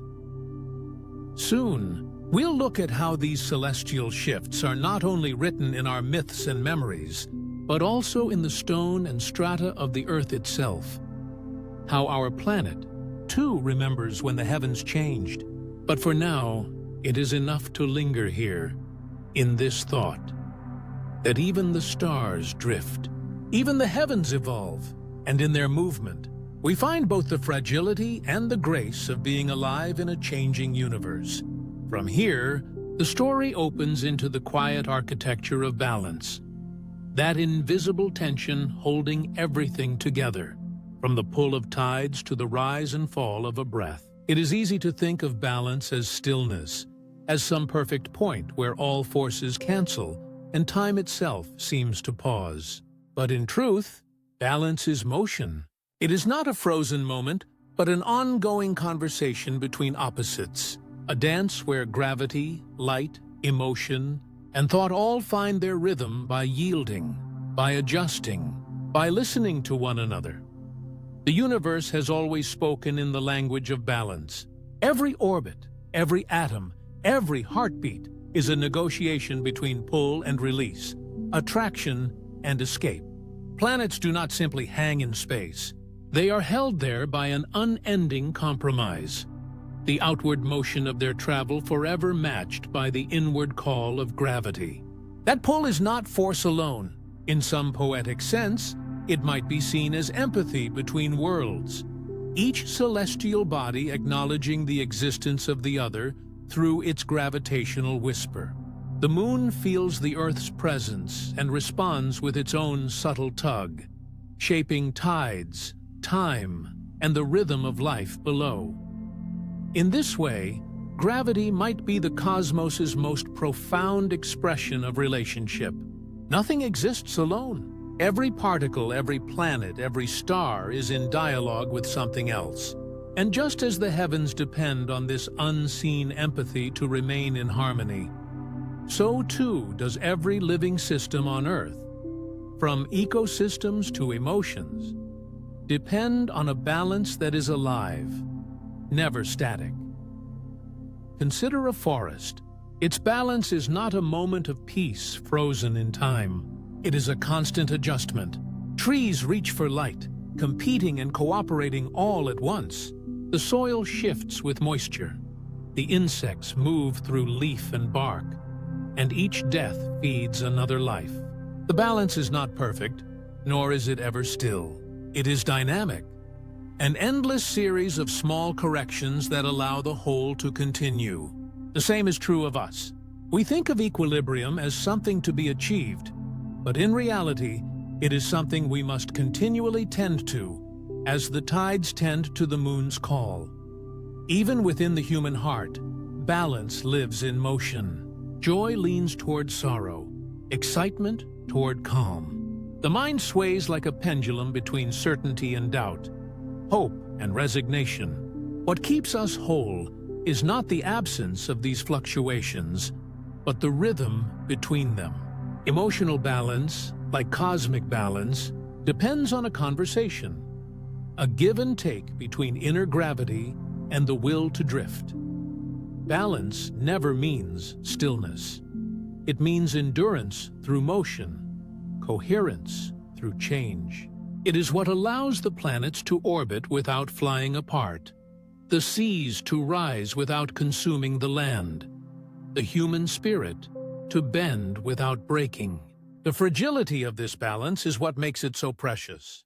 When it falters, When one force grows too strong, when empathy turns to dominance, when gravity becomes collapse, systems unravel. Yet even in that unraveling, the universe seems to seek new equilibrium. Throughout history, civilizations have mirrored this cosmic truth. Economies rise and fall, cultures flourish and fade, societies lose their moral gravity, only to rediscover it in another form. Each collapse, though painful, is part of a greater cycle of rebalancing. The equilibrium we crave, in nature, in politics, in ourselves, is not a destination, but a process, an act of perpetual reweaving. Imagine again the moon and the earth, bound by their mutual pull. The moon's presence stabilizes our planet's tilt, giving us seasons, weather, and a climate that allows life to flourish. Remove that partner, and the axis might wobble, the seas might surge irregularly, and ecosystems would struggle to adapt. Yet even then, over eons, a new order would form. The Earth would find a slower rhythm, a different pattern of days and nights. It might tremble for a while, but it would not forget how to balance. It would remember, through motion, what harmony feels like. That is resilience, the ability to regain balance after losing it. And it exists at every scale. A coral reef recovering from bleaching, a forest returning after fire, a person learning to breathe through grief. The process is never smooth, never symmetrical, but always real. Nature's beauty lies not in perfect equilibrium, but in its refusal to give up the search for it. In a sense, the entire story of evolution can be read as a long negotiation between stability and change. Too much chaos and life cannot endure. Too much order and life cannot grow. Somewhere between these extremes lies a fragile corridor, narrow, shifting, yet endlessly traversed. It is there that creativity happens. It is there that consciousness arose, a balance between the instinct to survive and the curiosity to explore. Perhaps that same tension drives galaxies, tides, and even thought itself. You, drifting now in thought, are part of this same system of balances. The air entering your lungs is the gift of 1,000,000 green leaves. The rhythm of your heartbeat echoes the cycles of the sea. The body, like the planet, is a network of fragile stabilities, blood and breath, warmth and rest, contraction and release. You are, in every sense, an ecosystem in motion. And just as the moon steadies the earth, your awareness steadies the constant flow of life passing through you. There is a quiet wisdom in accepting that balance will always be fleeting. To chase perfection is to freeze the river. True peace lies in knowing that harmony breathes, expanding, contracting, shifting like the tide itself. And perhaps, when we learn to mirror this cosmic rhythm, we move a little closer to understanding what the universe has been doing all along, not clinging to stillness, but thriving in movement. Soon, we'll drift further into that idea. How resilience grows not from control, but from surrender to these cycles of loss and renewal.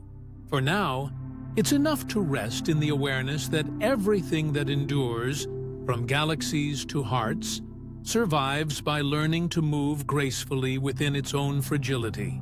Balance, after all, is not the absence of change. It is the art of staying whole while everything around and within continues to flow.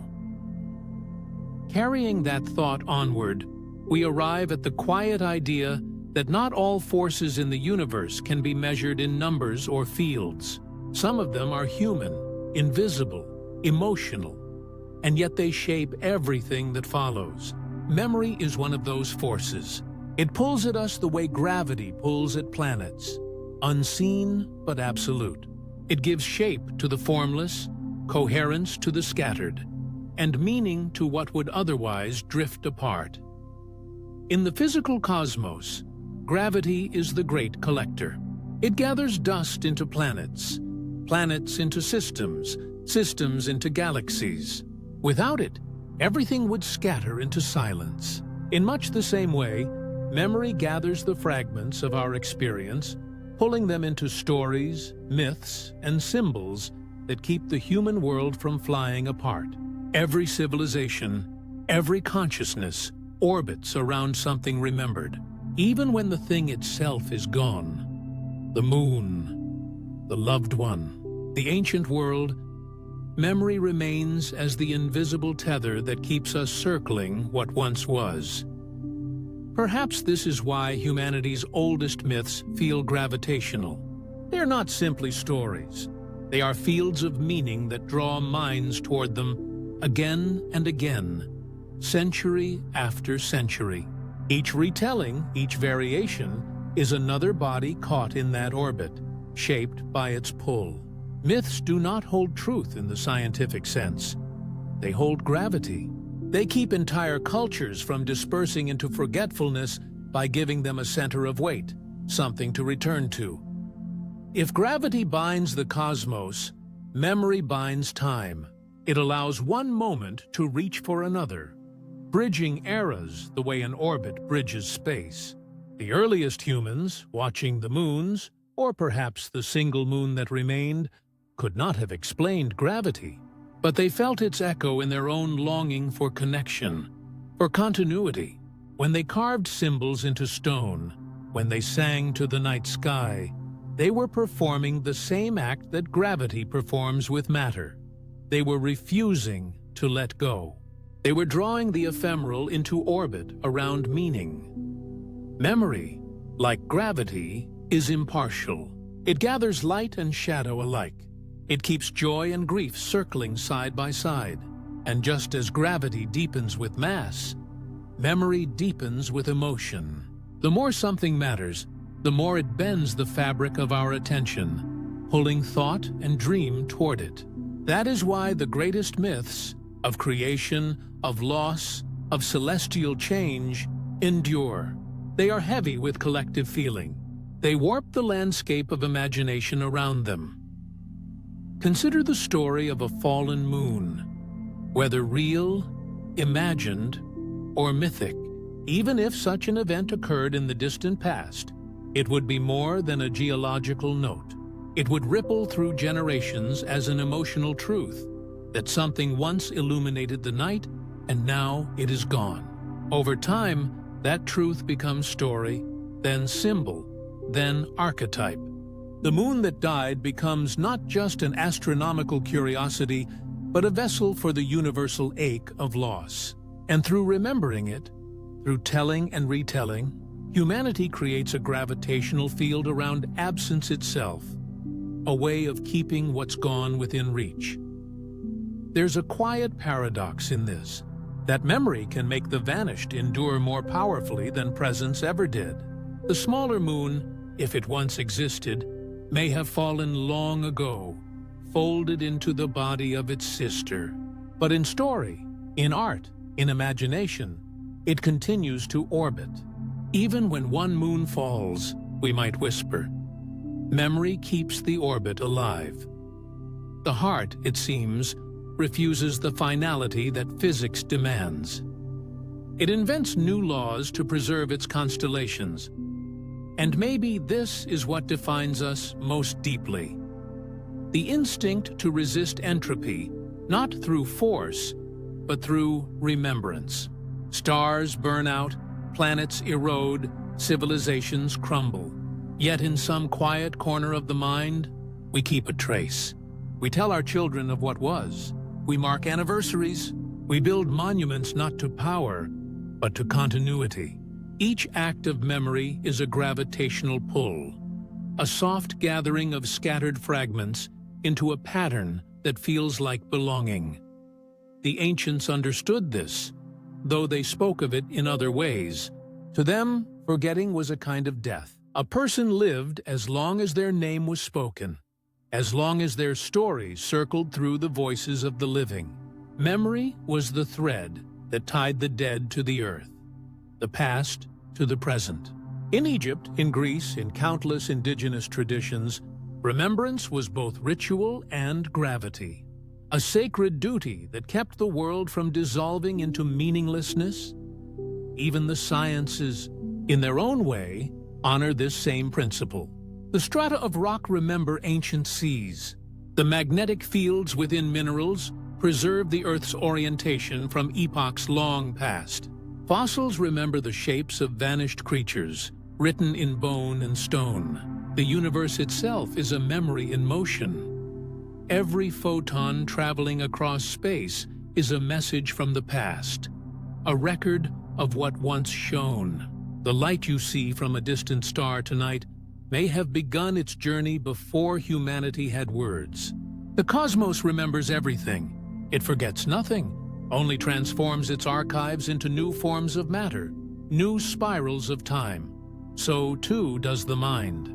Each of us carries our own celestial library. The moments that define us, the ones that wound us, the quiet fragments that orbit long after we think we've moved on. We are systems of memory, gravitational in our attachments, shaping the future by what we choose to keep.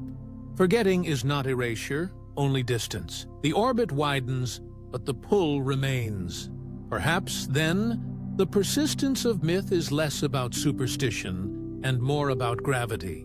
When humanity looks to the sky and feels that tug, that need to explain, to connect, to belong, we are feeling the same cosmic impulse that binds the planets. The human heart, like the Earth itself, is not meant for isolation. It needs its orbits, its stories, its remembered moons. And maybe that is why, across cultures, we return to tales of lost light, the second sun, the broken twin, the vanished companion in the heavens. We retell them not because we know them to be true, but because they keep us anchored in mystery. They give the night a weight it would otherwise lose. They remind us that even when the sky forgets part of its story, the mind remembers. If you, drifting now, sense that memory has its own gravity, gentle but unyielding, that sense is older than words. It is the universe's oldest inheritance, written into the way atoms cling, the way stars cluster, the way minds recall. For in the end, everything that endures does so because something invisible holds it together. The pull of gravity, or perhaps the pull of remembering. Soon, we'll drift into what follows that pull. Resilience, renewal, the way systems and souls find new harmony after loss. But for now, the thought rests here, suspended in quiet orbit. That memory is the gravity of the spirit, and it keeps even fallen worlds from drifting away. From here, the story softens into quiet acceptance, that tender space where curiosity no longer needs to conquer, where the mind releases its need to clutch every mystery. It is a strange kind of peace, one that arrives not with answers, but with the humility to stop reaching. For so long, humanity has peered into the heavens as if the universe were a code waiting to be cracked. A grand puzzle whose final piece might grant dominion or enlightenment. Yet, perhaps the truest wisdom lies not in solving the puzzle, but in learning to rest within its unfinished shape. There is comfort in the unknown, though it may take time to see it. Mystery has its own rhythm, slow and patient, like the tides drawn by an unseen moon. We often speak of discovery as progress, of unveiling as triumph. But imagine if the stars, for all their brilliance, preferred to remain partly veiled, cloaked in the vastness of their own silence. In that way, the cosmos invites us to listen, not to demand, to stand in awe rather than to measure, to feel rather than to define. The ancient sky watchers understood this instinctively. They drew lines between the stars not because they knew what lay beyond them, but because the act of wondering gave shape to their nights. The constellations were lullabies, gentle ways of telling themselves that even amid infinite distance, meaning could still be found. To know less, and yet to love more deeply. That is the paradox the universe teaches, again and again. Science, too, carries its own form of awe. Each law, each equation, each hard-won discovery is not a denial of wonder, but its evolution. The astronomer who names a comet still feels the ache of mystery. The physicist who calculates a planet's orbit still feels the quiet pull of its beauty. Knowing does not erase the sacred. It refines it. Perhaps the true boundary between science and spirituality has never been a wall, but a veil, thin, translucent, shimmering with shared reverence. And yet, in our restless age, the mind often hungers for completion. It rushes to label, to conclude, to quantify. But every solved equation opens a dozen new questions, each one deeper than before.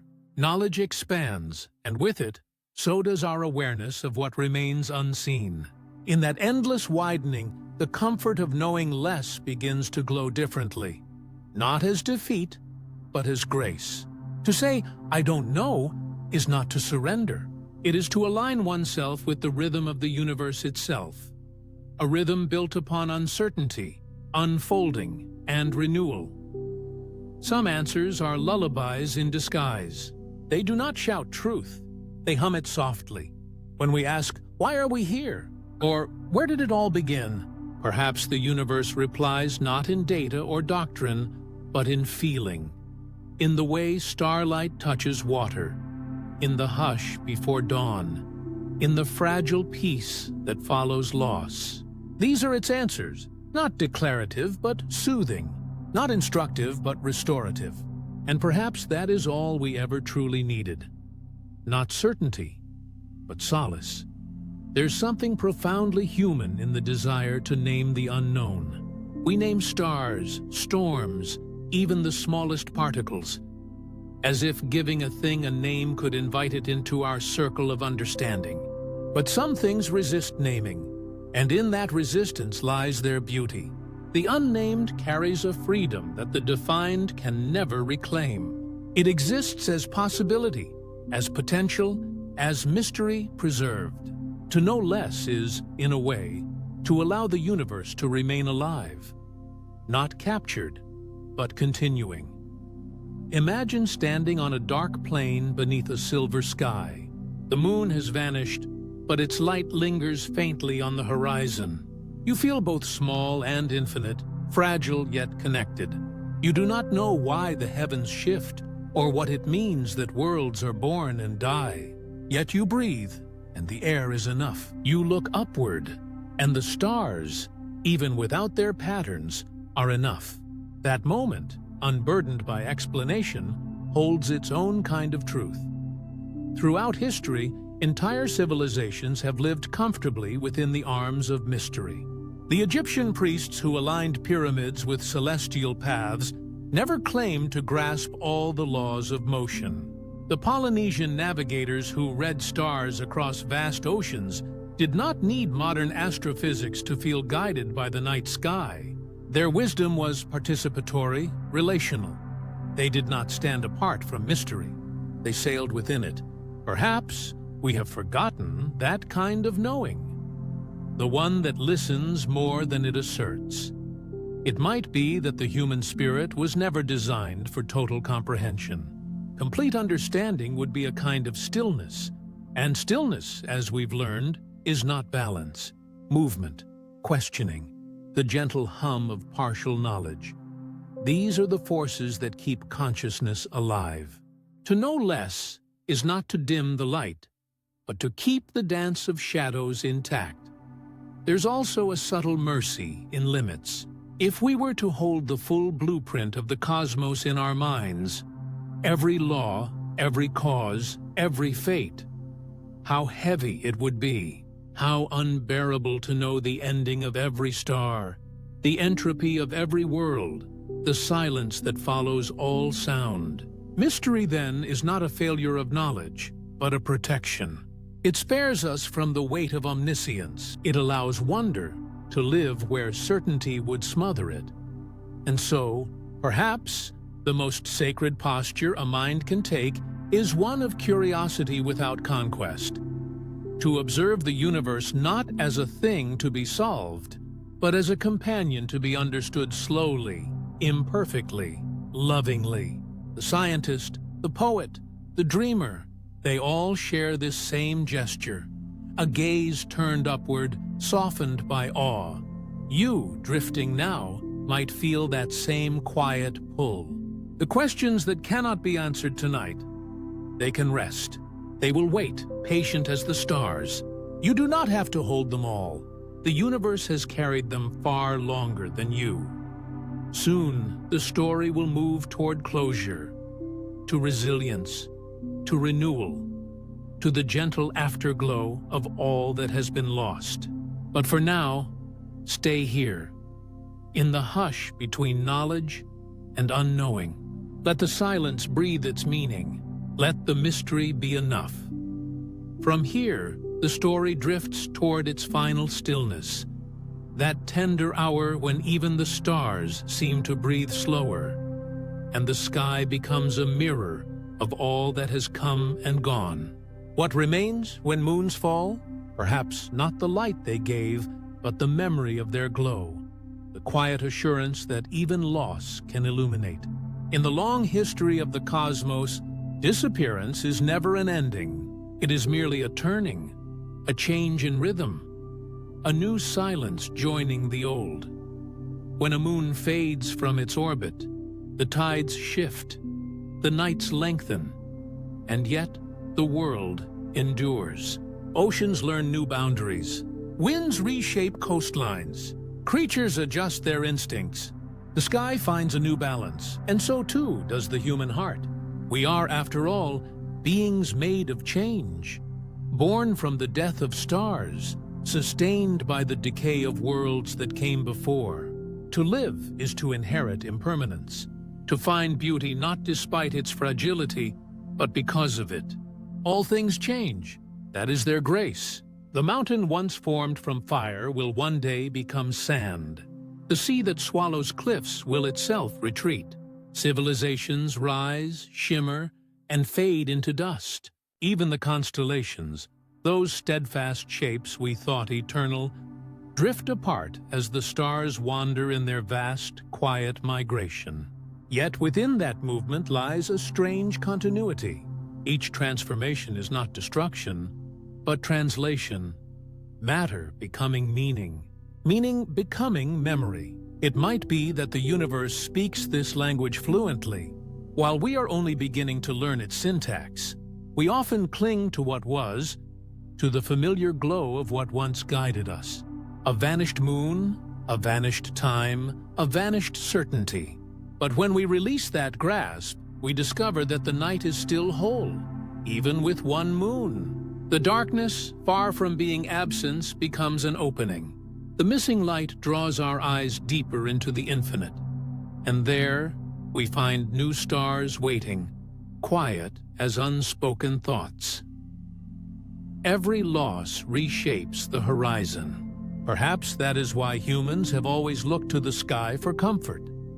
It reminds us that nothing truly disappears, only changes form. The photons that once bounced from the surface of a lost moon still travel outward, endlessly, brushing against the dust of nebulae, whispering their faint history across light years. Even now, somewhere, that light continues. A message written in silver, still moving long after its source has gone dark. If the heavens can endure such silence, then perhaps so can we. Each life holds its own small orbit, relationships, memories, dreams, and when one of them falls away, it can feel as if the whole system trembles. But gravity, both physical and emotional, has a long reach. It pulls us gently toward equilibrium, recentering what remains. Love, grief, hope. These are our inner tides, responding to invisible moons. Even in absence, the pull continues. Even when what guided us is gone, something in us still moves toward connection. There's a quiet kind of strength in that, a resilience woven not from denial, but from participation. The cosmos does not resist its own impermanence. It celebrates it through endless creation. Supernovae scatter the seeds of new worlds. Comets erode, and their dust becomes the shimmer of meteor showers. A dying star births a nebula, luminous with color and possibility. Loss and birth are not opposites in this vast cycle. They are companions, reflections of the same motion. And perhaps this is the lesson the falling moon leaves behind, that beauty is not found in permanence, but in participation with change. The sky, stripped of one of its companions, does not mourn in silence forever.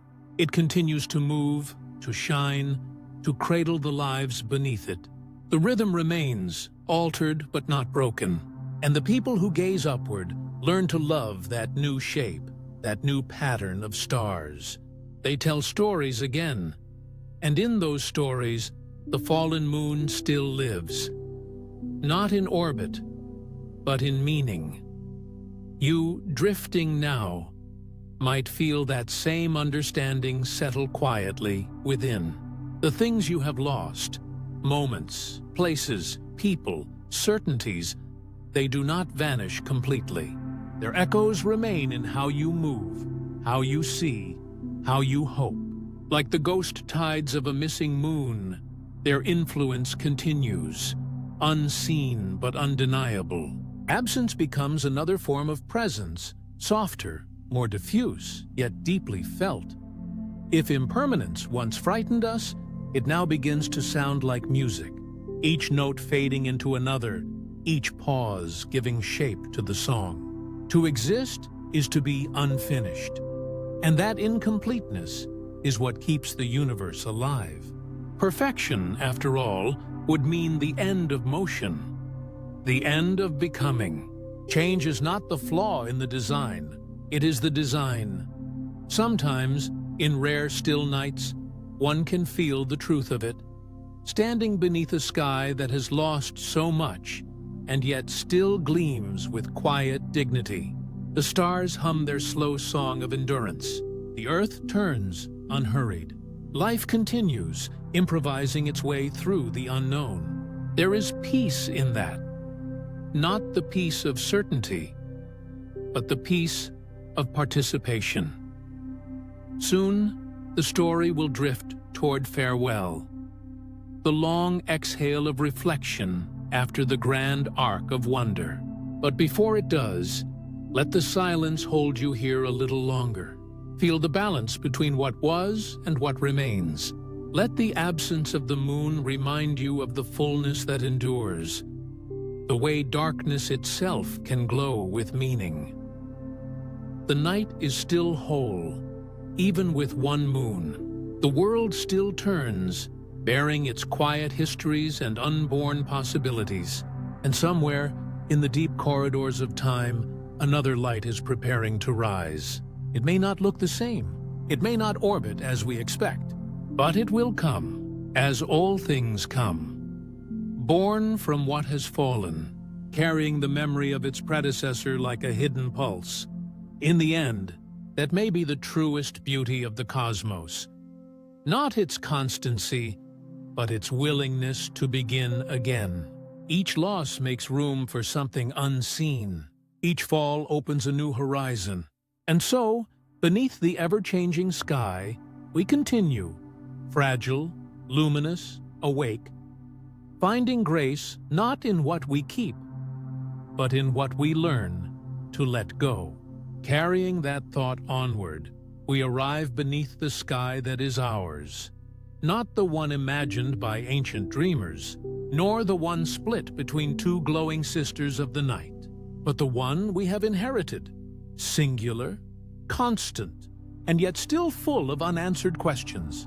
It stretches above every generation, every language, every quiet watcher who has ever looked upward and wondered what really happened. long before there were names for wonder at all. The moon we see tonight, soft, pale, serene, is both an object of science and a relic of mystery. It tells a story written across 4.5 billion years. But even that story, studied through the lenses of telescopes and the hands of astronauts, remains incomplete. We know that it was born from collision, perhaps a cataclysm between the young Earth and a wandering body the size of Mars. A cosmic encounter so fierce it liquefied rock and air alike. We know that the debris of that encounter eventually gathered, coalesced, and began its long dance around our planet. And we know that in the silence that followed, life found its rhythm beneath its glow. But what we do not know is perhaps what matters most. We cannot say with certainty whether there was once another moon, smaller, transient, a companion that lived and died before our species ever looked upward. We cannot trace every scar in the moon's crust to its origin, or read its minerals as a perfect history of its making. Even with the precision of modern instruments, the moon resists full comprehension. Its past hides behind time's erosion, beneath layers of dust that have lain undisturbed for longer than memory can measure. Yet maybe that's what gives it its power. This quiet defiance of complete understanding. The moon is the reminder that knowledge, no matter how vast, still leaves room for awe. It's as if the cosmos keeps a secret tucked behind its brightness, whispering that the unknown will always remain part of the human inheritance. Over the years, scientists have gathered moonstones, measured isotopes, and mapped its shadowed craters. Each discovery sharpens one side of the story while blurring another. The samples brought back by Apollo missions told us of ancient lava flows, of magnetic fields long vanished, of a surface baked by radiation and silence. Yet even those tiny fragments, encased in glass and studied by patient hands, feel like pages torn from a larger book, one we may never fully read. The moon's gravity still pulls at us, physically and emotionally. Its tug stirs the oceans, the sap in trees, even the moods of creatures who wake by its light. It orbits in perfect balance with the Earth, receding slowly each year, an inch at a time, like a memory drifting just beyond reach. Scientists can calculate its retreat, predict its future, even simulate the tides it will one day leave behind. But they cannot quantify the feeling of its presence. The quiet familiarity of that face in the night, the comfort of its cycles that mark our days and seasons, the wordless companionship it offers. What we see tonight is only one story among many, for the moon, like time itself, is layered. Its surface records the collisions of asteroids, the slow cooling of magma, the steady erosion of micrometeorites. But beyond the rock and dust lies another kind of record, the reflection of our own evolution. It was under the moon's steady gaze that early life began to sync with the tides. It was under its waxing and waning that humans learned to measure time, to count, to hope for return. The moon has always been our mirror, not of form, but of meaning. And so the sky we inherited is not merely physical. It is emotional, ancestral, imagined. Each crater is a memory of impact. Each shadowed valley is a reminder of endurance. The moon has been both a clock and a companion, a witness and a muse. To the astronomer, it is data. To the poet, it is longing. To the dreamer, it is possibility. And to all of us, it is a continuity. Something that has always been there, even when everything else changes. Perhaps, in some distant epoch, another civilization, whether on Earth or beyond, will look up and wonder the same things we do now. They, too, may find themselves tracing the faint scars on its face, reading them like scripture, searching for the moment when chaos became order. They, too, may tell stories of how the moon was once many, or how it was once lost and returned. And they too may feel that familiar mixture of knowledge and mystery that defines our relationship with the sky. Even now, as technology sharpens our sight and probes reach farther than ever before, the essential mystery remains untouched. We can photograph the moon in perfect detail, each ridge, each shadow, each sunlit plane. Yet its silence outlasts all explanations. It endures not as something conquered, but as something shared. Every night, no matter the age or the instrument, it remains what it has always been. An ancient light touching the edges of our unknowing. You, drifting now, might picture that light falling through the atmosphere, filtered by dust, softened by clouds, bending gently across time. It touches the ocean, the mountains, the rooftops, and the quiet faces turned upward. That same light has brushed every ancestor who has ever stood where you stand, wondering what it meant. In that way, the moon's past becomes part of our own. A story written in reflected sunlight, retold in every gaze that lingers a little too long. Soon, we'll drift deeper into the quiet, into what it means to live beneath such an ancient witness. But before that, let this truth settle softly. What we know about the moon is astonishing, but what we do not know is infinite. It keeps its secrets the way a sea keeps its depths, vast, quiet, necessary. Perhaps that is why its beauty never fades. Certainty, after all, is a closed door. Mystery keeps it open, and so the sky we inherited is neither perfect nor complete. It is a work in progress, written in light and shadow. The moon still moves, the earth still turns, and we, for our brief moment, stand between them, the observers of their long, unending conversation. What we see tonight is not the end of a story, but the continuation of one that began before memory and will outlast our telling.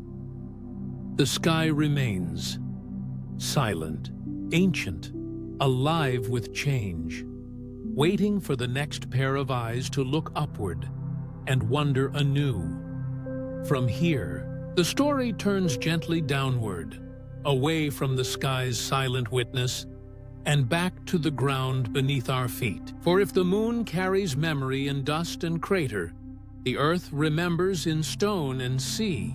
It too has a long memory, a patient, slow-moving consciousness that stretches far beyond the span of our species. The earth forgets quickly in moments, but remembers deeply in ages. It wears its past not as a wound, but as form. Every scar becomes landscape. When we walk across a plain or trace the curves of a mountain range, we are treading through time, through stories written not in ink, but in sediment and pressure. The continents themselves are palimpsests, rewritten again and again by the forces of fire, water, and renewal. Every uplift is an old seabed reborn. Every desert dune might once have been a shore. To live on this planet is to stand upon memory constantly reshaped, softened, and rewritten by time's hand. The Earth has endured collisions that would have unmade lesser worlds. The giant impact that may have birthed the moon was not an end, but a beginning. A violent rearrangement that eventually cooled into oceans and air. For a while, the surface was molten, glowing like a living wound. But as it cooled, minerals crystallized, clouds gathered, and the first rains fell. Water touched fire and made life possible. The trauma became the seed of renewal. Even today, that memory lingers, not in words, but in the quiet layering of the crust. Deep within the oldest rocks, geologists find traces of ancient cataclysms, shocked quartz, spherules from vaporized stone, magnetic reversals that mark planetary shifts. These are the fossils of events so vast they defy imagination, yet they speak softly, like pages turning in a book that no one can quite finish. Earth does not forget. It only buries, compresses, transforms. What once was chaos becomes strata. What once was destruction becomes pattern. It's humbling to think that every hill, every canyon, every island rising from the sea is a gesture of memory. The planet remembering its past through motion. Mountains fold and unfold, oceans retreat and return. The land breathes in epochs, exhaling continents and swallowing them again. Time moves differently here. What is fragile in the short span of human life becomes eternal when seen through the slow pulse of geology. Perhaps that is the Earth's greatest strength, its capacity to turn pain into form. Where the moon preserves its scars, the Earth renews them.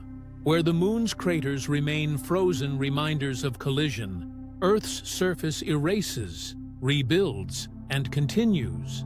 It's as if the planet's memory is both enduring and forgiving, holding everything that has ever happened within it, yet refusing to stay broken. You can see this resilience in every corner of the natural world. Volcanoes destroy and then enrich. Forests burn and then return greener, nourished by their own ashes.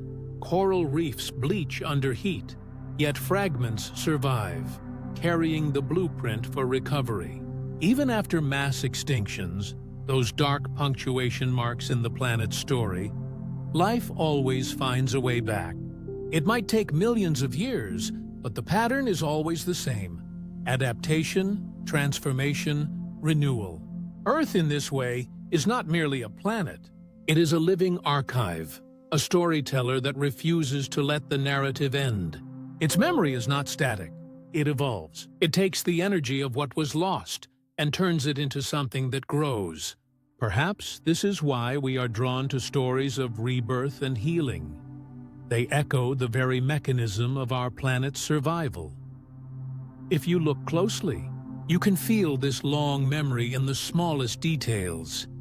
In the smell of wet stone after rain, in the way rivers carve their way home, in the pulse of waves that have touched the same shore for 1 billion years. The Earth holds its memories in motion, never entirely still, never truly the same. Even the continents we stand on drift like slow-moving thoughts across the surface of time. And somewhere deep below, the mantle moves with the rhythm of memory itself. Molten rock circulating like blood, rising and cooling, breaking and reforming. It is a quiet, invisible act of endurance. The Earth does not heal quickly, but it heals completely. Every fracture becomes fault. Every crater becomes basin. Every scar becomes a new horizon. If you listen to the wind moving through an ancient canyon, it's almost like hearing the planet breathe. The walls echo with the sound of rivers long vanished, yet their paths remain. The rock remembers even the water that's gone. And that is how the Earth endures, not by resisting change, but by folding it into its being. Humans, by contrast, hold memory differently. In minds, in language, in fragile symbols that must be constantly retold. But perhaps that's why we are drawn to the planet's endurance. It gives us something to trust, something that reminds us that loss does not always mean erasure. The mountain that once was sea, the desert that once was forest. These are not contradictions, but continuations. Every scar becomes landscape. The truth of that sentence lies beneath every step we take. The meteor that once shattered the surface left behind the minerals that later formed soil, which grew plants, which fed creatures, which became us. The line from catastrophe to consciousness is unbroken, though we rarely see it. In that sense, we are all made of the planet's resilience. Fragments of survival woven into new form. Soon, we'll drift back toward the sky again, toward what it means to look upward from such a steadfast world. But for now, it's worth lingering here with the thought that the Earth's memory is not just geological, but spiritual. It reminds us that endurance is not resistance. To endure is to transform. The Earth remembers by becoming. And perhaps we, in our smaller way, do the same. Learning to live with what's changed, reshaping our own scars into stories, finding new meanings in what remains. Because here, on this long-suffering, long-remembering world, nothing is ever truly lost. It only becomes something else, quieter, older, and infinitely patient. Carrying that thought onward, imagine now the quiet pull of the moon above you, not as an object of science or history, but as something that has always known your presence. Long before you had words, it was there. Long before your ancestors spoke their first names into the wind, it marked their nights too.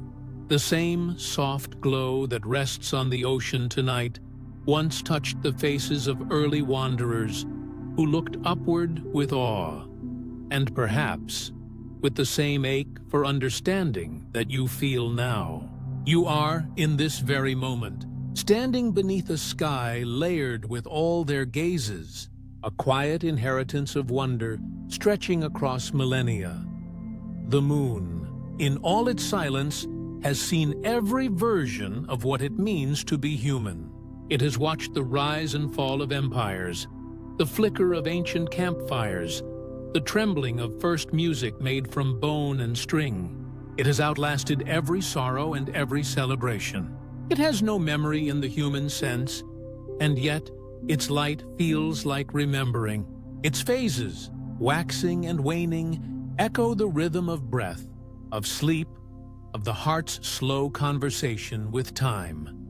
You, drifting now, are part of that same rhythm. Your nights, your thoughts, your small awakenings in the dark. They are all chapters written beneath this same celestial page. Every time you look up, you enter into that continuity without effort. You don't have to try to belong. You already do. The light that reaches you tonight is the same light that brushed against the first ocean foam, the same light that guided migratory birds and night-blooming flowers. It binds you quietly to everything that has ever moved in darkness and hoped for dawn. Perhaps that's why the moon feels like a companion, not because it answers, but because it listens. In its silence, it mirrors something tender about our nature, that deep wish to be seen, even by something that will never speak back. There is comfort in that stillness, the kind that doesn't ask for explanation. You could whisper your entire story to it, and it would neither judge nor reply, yet you'd feel lighter for having said it. Maybe that's the truest kind of friendship, the one that expects nothing but presence. When we call the moon our mirror, we mean more than reflection. We mean that its light, borrowed from the sun, is the light of everything borrowed. Hope, memory, love. Nothing we hold truly belongs to us alone. Every emotion has been felt before. Every thought has some echo in another mind, past or present. And still, each time you feel it, it's new. The same way the moon seems reborn every month, though it has never truly left. Imagine, for a moment, standing by the ocean at night. The surface of the water trembles with moonlight, small waves catching and releasing it. That shimmer, that fragile play of brightness and depth, is what it means to exist between knowing and mystery. You don't need to measure the tides to understand their beauty. You don't need to name the constellations to feel their guidance. You, just breathing there, are already part of the same ancient conversation between earth and sky. There's something humbling in that thought, that even as the world turns and generations vanish, the pattern remains. The moon has been the same companion through sleepless nights for as long as there have been dreams. It has watched over countless stories of loss and recovery, over promises whispered and forgotten, over those who, like you, once looked upward for reassurance. It has seen the smallest human gestures, a child tracing its crescent with a fingertip, a poet trying to catch its silver in words, and it has kept silent, steady, patient, and yet it changes, each night a little different, each shadow subtly rearranged. It reminds us that constancy does not mean stillness, that devotion can live in quiet transformation. Perhaps that's what comfort truly is. Not the promise that things will never change, but the understanding that change itself has a rhythm, a pulse we can learn to trust. In that rhythm, you belong too. The cycles that move the moon also move you. The tides of emotion, the waxing of hope, the waning of certainty. These are not failures of constancy, but signs of participation in something vast and ancient. You are not apart from the system that creates the night sky. You are within it, shaped by the same forces, carried by the same invisible laws. The atoms in your blood were forged in the same furnaces that gave light to stars. When you breathe, the air you draw once flowed through forests that watched the first moonrise. To think of this is to realize that you are not small in the way we often imagine smallness. Not insignificant, but intricately woven into a cosmic fabric too large to measure.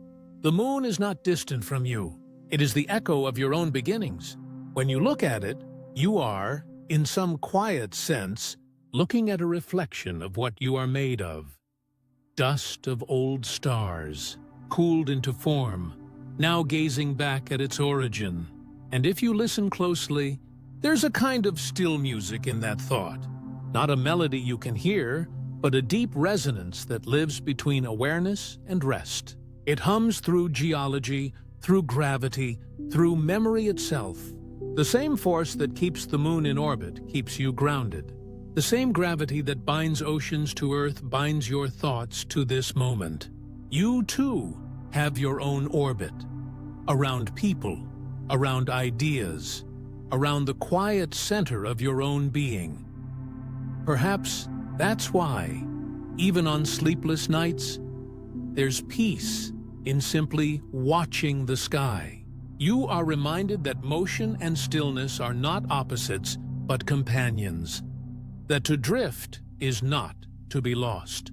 The moon drifts endlessly, yet it never leaves. You may wander in thought, but the world beneath you holds fast. The very ground you rest upon is part of a planet that learned to heal from collision, to turn its scars into continents, its molten past into quiet stone. Soon, the night will thin. The horizon will begin to pale. But for now, in this stretch of soft darkness, you remain held within that same ancient symmetry. Earth below, moon above, each remembering the other through light. If you are drifting, let yourself drift fully. You are not falling away from meaning. You are falling deeper into it. The moon, your silent companion, will remain where it has always been, waiting, unwavering, its calm face turned toward you across the slow tide of time. And somewhere in that shared stillness, you might feel what countless others have felt before, the quiet certainty that you belong here, beneath the moon, upon this remembering earth, part of the same unfolding story that has never truly ended, and perhaps never will. From here, let us drift into the present, into the quiet, breathing moment of now. If you look up tonight, the moon is there, the same familiar shape, glowing softly above oceans, cities, and forests alike. Its light slips between branches, paints silver ribbons on the waves, touches the rooftops of sleeping towns. It is an old light, ancient and new all at once. A light that has traveled hundreds of thousands of miles to rest for a few heartbeats on your face. Perhaps it looks smaller than you imagined, or brighter. Or maybe it feels distant in a way that isn't about space, but about time. As if every photon carries the weight of memory, the echo of everything that has ever looked back at it. The moon doesn't shine for any one of us, and yet somehow it shines for everyone. It offers the same light to the fisherman at sea, to the child pressing their forehead against a window, to the sleepless soul walking alone beneath street lamps.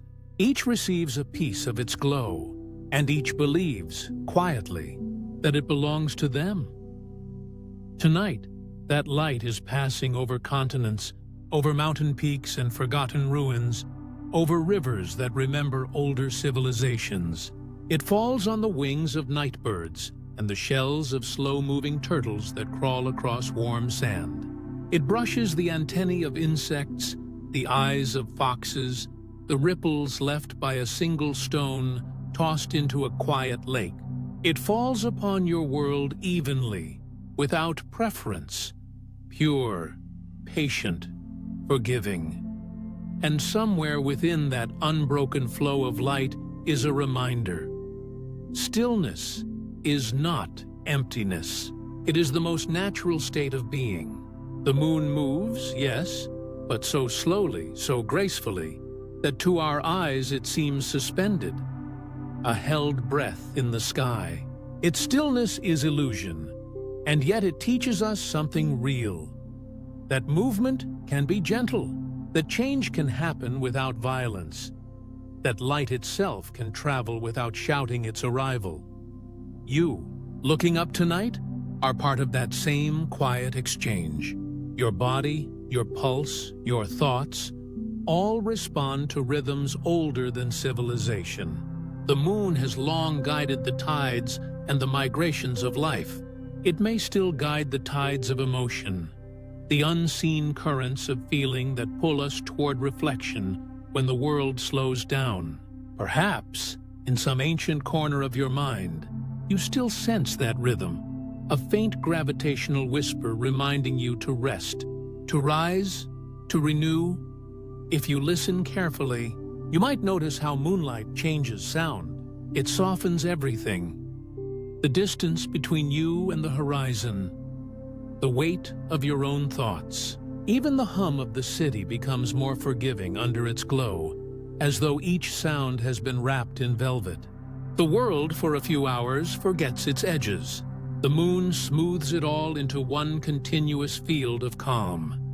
And yet, even in its serenity, the moon carries the story of loss. Long ago, it was born from collision, a world shattered, reformed, made whole again through gravity's quiet insistence. You might imagine, as the ancients once did, that somewhere out there its twin still drifts, the second moon, the one that never found its place. Somewhere, the story goes, the second moon still dreams of being whole. Maybe that dream is what makes the light feel tender. The knowledge that beauty can come from fracture, that illumination can rise out of ruin. When you look up tonight, that light carries all of it. The violence of beginnings, the patience of cooling stone, the poetry of survival. It carries time in its glow, but no urgency. It asks nothing of you but attention. You don't need to name the craters or know their origins. You only need to notice the way it finds you, how it lands on your skin and stays for a moment before the wind shifts, before a cloud drifts by and turns the world dim again. In that fleeting dimness, there is another lesson. Even when the light fades, it is not gone. The moon is still there, just veiled. The same is true for understanding, for calm, for hope. Clouds of thought can pass through your mind and make the sky of your awareness seem heavy. But above them, the same clear brightness remains. To know this, to feel it rather than reason it, is to glimpse the nature of peace. Imagine now the same moonlight crossing the ocean. Waves catch it and scatter it, like shattered mirrors assembling themselves anew with each motion. The light becomes liquid, bending and reforming, tracing paths no human eye could follow. On the other side of the world, it touches ice sheets, then jungles, then quiet deserts. It even falls upon the faces of those who may be looking up at the same instant as you. You will never meet them. Yet for that moment, you share the same illumination, a silent communion written in light. That shared glow reminds us that solitude and connection are not opposites. You can be alone under the sky and still belong deeply to it. You can feel the vastness of existence not as distance, but as embrace. The moon has been offering this same reassurance for eons, that you are part of something that continues, that endures without effort. Perhaps tonight, if you linger long enough, you'll notice the subtle halo that forms around it, a faint ring where ice crystals in the high atmosphere bend its light. That halo, ephemeral and delicate, is a reminder of how even invisible things, moisture, air, temperature, can shape what we see. It's a quiet metaphor for all the unseen forces that shape your own experience. Gravity, memory, emotion, time, all invisible, all real. Somewhere beyond your sight, the second moon may still drift in fragments, its pieces wandering the dark. But perhaps its dream of wholeness lives on in the moon you see. A reminder that completion is not the same as perfection, that being broken and enduring is its own kind of grace. The moon is whole, not because it is flawless, but because it continues to shine despite the scars that mark its face. If you look up tonight, and if you let your gaze linger, you might feel that this light is not something distant at all. It is a reflection of your own endurance, your own quiet renewal. It does not rush you to understand. It simply keeps showing up, night after night, as if to say, this too will pass, and return again. The moon's patience is the world's most gentle reminder that everything finds its balance in time. And so, if the world feels heavy, look up. Let the light fall across you. Let it remind you that you are part of a cycle too, that stillness is allowed, that wonder is not childish, that the sky does not demand belief to offer beauty. Somewhere, high above the sleeping earth, the second moon still dreams of being whole. And down here, beneath the patient gaze of its surviving twin, perhaps you can dream too, of healing, of quiet, of the slow grace of becoming luminous again. The moon will hold that dream for you until morning, carrying that thought into stillness. The light of the moon begins to fade behind drifting clouds, and with it, the long story we have wandered through. A story of creation and loss, of memory and motion, of the fragile harmonies that hold everything together. The night does not end abruptly. It only softens as though the world itself exhales. The journey has been long, but not in distance. In depth, every idea, every image has been a step across an unseen landscape, leading quietly back to where we began. Beneath the silent sky, where all questions dissolve into calm, you, the traveler who has listened and drifted, have followed the orbits of thought as if they were tides. You've traced the patterns of moons both real and imagined, watched balance tilt and then restore itself, seen the earth remember and renew. And through it all, there has been one steady rhythm, the slow pulse of wonder. It has moved through the script like a heartbeat, soft but persistent, asking nothing more than that you notice it. Maybe that is what it means to be human, to keep noticing, to turn our eyes upward, even when we know we won't find every answer. To love the mystery, not because it hides something, but because it keeps us humble, awake, alive to the spaces between what we know and what we can only feel.